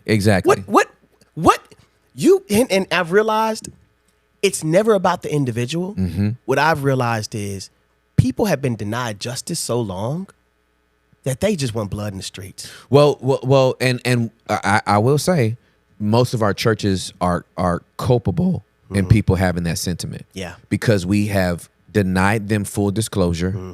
We've used language that we can't find in the Bible because elders try to be Olivia Pope instead of governing elders. Olivia Pope is great. Yeah, like we try to turn into PR. We're bad public relations departments, and we're bad politicians. So anytime you see pastors or elders start speaking on those two things, it's always messy because you suck at it. Like you shouldn't even be involved in this, right? Paul was dropping names. Right, exactly, right? He did a roll call, right, on people that he had relationship with. So for me, I'm like, we don't need to be out here trying to be political when we have a leader that falls. We need to address the church as forthrightly as we ask them to address us when it comes to sin. That's good. We literally have altar calls and tell people it's safe enough here. Raise your hand, but walk up to the front. Yeah. Make this decision right now. Don't do it in the dark. Yeah. And so And then when we sin, it's a moral failure. Like it didn't even sin no more. We can't even call it what it is. Yeah, man. It's a moral failure. It was a bad decision. I didn't use discretion. It's like, nah, fam. Yeah. Nah, it goes both ways. And it's actually higher, James writes, because if we're going to be a teacher, our judgment is stricter. You It's a bigger sacrifice there's a when big- you couldn't just sacrifice a pigeon. Get the bull. That's exactly right. Because you a leader. Yeah, absolutely. Absolutely. You got to lose something. I tell people, so many pastors once they fall, then they want the same grace that they gave others, and I'm like, okay, hold on, no. The way I describe the pastoral ministry, it is a one and done sport, and it's akin to the deadliest catch, right? When them jokers go out on that boat, 90 days to catch this Alaskan king crab. If they come back though, $95,000 each. Yeah. Right? Yeah. It's good. Or your Euroclydon swallows them. The nor'easter hits. Yeah. And you're washed away at sea. Like you tried to bring in one of the king crab pods and you went overboard. Ain't no search and rescue. You're dead. Yeah. And you signed a waiver too. So now. You know what I'm saying? If you come back 90 days, $100,000. Yeah. If you don't, you know why. Yeah. This was a dangerous sport. That's what you signed up for. And lead pastoring is akin to the Olympics. If you dope, you can't run in the Olympics anymore. You might be able to run the Mount Sac relays. Yeah. But it's not the sport. Yeah. Nobody's saying that you can't be on a track again. Yeah. You can't be on this one. Yeah. I think the tough part is a couple things. Leaders who have a fallout are quick to ask for grace, but slow to ask for mercy. Grace is getting something you don't deserve. Right. Mercy is not getting something you do. So if they were to ask for mercy, they would then have to qualify, what are you deserving of right now? That's exactly right. So are you admitting that you don't deserve to be in a position you have anymore? Yeah, absolutely. You don't get to go into the courtroom and present yourself as somebody deserving of grace. That's if right. you stole, you stole. That's right. Judge, have mercy on me. That's right. I don't deserve it, but could you give it? Yeah, exactly. And leaders who are falling out and having these moral failings don't really feel like they shouldn't have their position anymore. Don't really feel like they should lose anything. And that's so what's it's wild. like, hey, grace. No. No, that's not grace. That's not. So, and here's That's the issue. really good. It's a good We're distinction. supposed to make justice the foundation. Right, for sure. Justice is always the standard. So That's right. whenever you fall, Yeah. expect justice. That's right. And appreciate grace. That's right. Because you don't get to choose from the victim That's right. on whether or not they can give you That's grace. right. Absolutely correct. You don't get to require that of them. Nah, absolutely not. You don't get to say, hey, like, you owe me mercy. Nah. No, fam. you don't owe, like, Yeah, for it's sure. not, and we really feel like we deserve mercy and Yeah, grace. yeah. And so when we do see them fall out and they're sitting there getting away, Yeah. if the victims are like, Yeah. man, Yeah. again? Yeah. That's why I think that's why I think we want blood now. Yeah. It's like I need a pound of flesh because everybody keeps getting away. They keep getting away. And it's not fair. Yeah. It's just not, and it doesn't help the body. Not at all. Doesn't help the Not at body.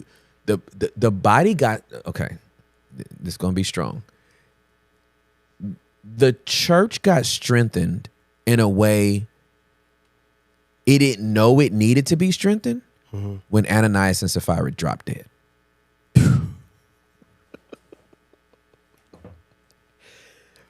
Ooh. It's like, oh, this is serious. And I really do feel like this Yeah. is the judgment of a lot of the fallout that's been going on in DFW. Yeah. It's a lack of full disclosure. That's why they dropped dead. Was for a lack of full disclosure. A little bit of information. Right? You didn't give us the full story. And the Holy Ghost was like, So you're going to tell this? at the church is in its formation. This can't be in the foundation. Yeah. At the formation, I cannot have this in the foundation. They out of here. Yeah. And they came separately. Yeah. Wow. Wow. Yeah. It was a blessing for the Israelites coming out of bondage to see the firstborns of the Egyptians get God, knowing that their firstborns got God. It was a blessing for them to know that as they crossed the Red Sea, oh, they died on the way trying to get us. And so they got to see the bodies. That's closure. Okay. I'm gonna say this, and then we're gonna have to wrap up because we could go another we could go another hour on this. I can nerd out on you on this. My friend made a statement years ago, and it is permanently seared in my conscience. He said, "We did a disservice to the dead when we started embalming bodies." Because by taking the stench away, you remove the reminder that this is where we're all headed. The stench of death created a literal bodily reaction that lets you know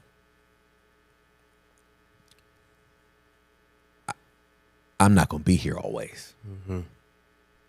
God put a smell to it that's supposed to make you and it's a smell that is different from any other smell. Yeah. For one reason and one reason only. You need to be reminded life is a vapor. Yeah.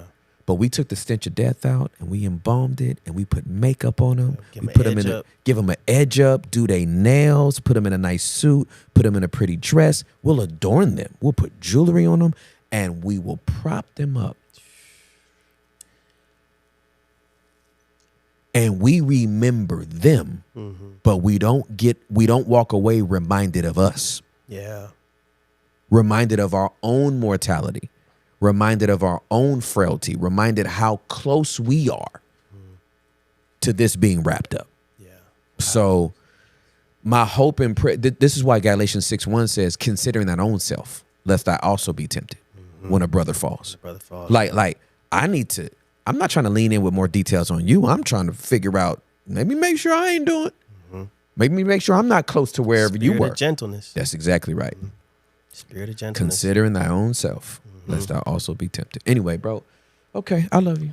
I love you too, bro. man. This was. I love this, man. Woo, this was good for my soul. This was good for my soul. This is mutually, man. Mutually. I've had multiple interactions with random people at random circumstances who had personal interaction with you. And it's been a blessing to just hear how they have been impacted by their minor interactions. And this is just average Joes. Like I think I told you that one day I was at a cigar shop and you came up. It's because like he's like somebody mentioned the podcast. He's like, man, no, that guy took the time to talk to me. I called the church. I said, hey, is anybody? And then you was like, hey, don't put him on the list. Just have him come to my office. And he said he met with you. Yeah. And for him, that meant everything. Wow. You know what I'm saying? And so just knowing all of the men that I know, even in passing by, who've had amazing experience with you, to know that I can be in that fold is just amazing. Yeah. And you've blessed my life. Thank you, know what man. I'm saying? From close proximity and from a distance. Continually. The ability to communicate things in such a beautiful way and create safe spaces, man. This is what's needed. Yes, sir. You know what I'm saying? So if people have the opportunity to come here, recharge or release. Yes. Yeah. For sure. Either and then one. get back out there. That's right. It's a win. So thank you, man. No, I love you, bro. I appreciate you. Indeed. Hey, y'all. This is it. This is one of my favorites. Y'all go Google street hymns or pull up YouTube. Just type in like street hymns, rap battles, yeah, rap battle, and just knock yourself out. I promise you. Have fun. I'm about to create Parental advisory. That's true. Parental advisory. Not from him, but for them jokers he's battling. We out here. We out here. Anyway, I love y'all. Until next time. Peace. Yeah, so press B with me, and let's let whatever gon' be just be. Yeah, so press B with me, and let's let whatever gon' be just be.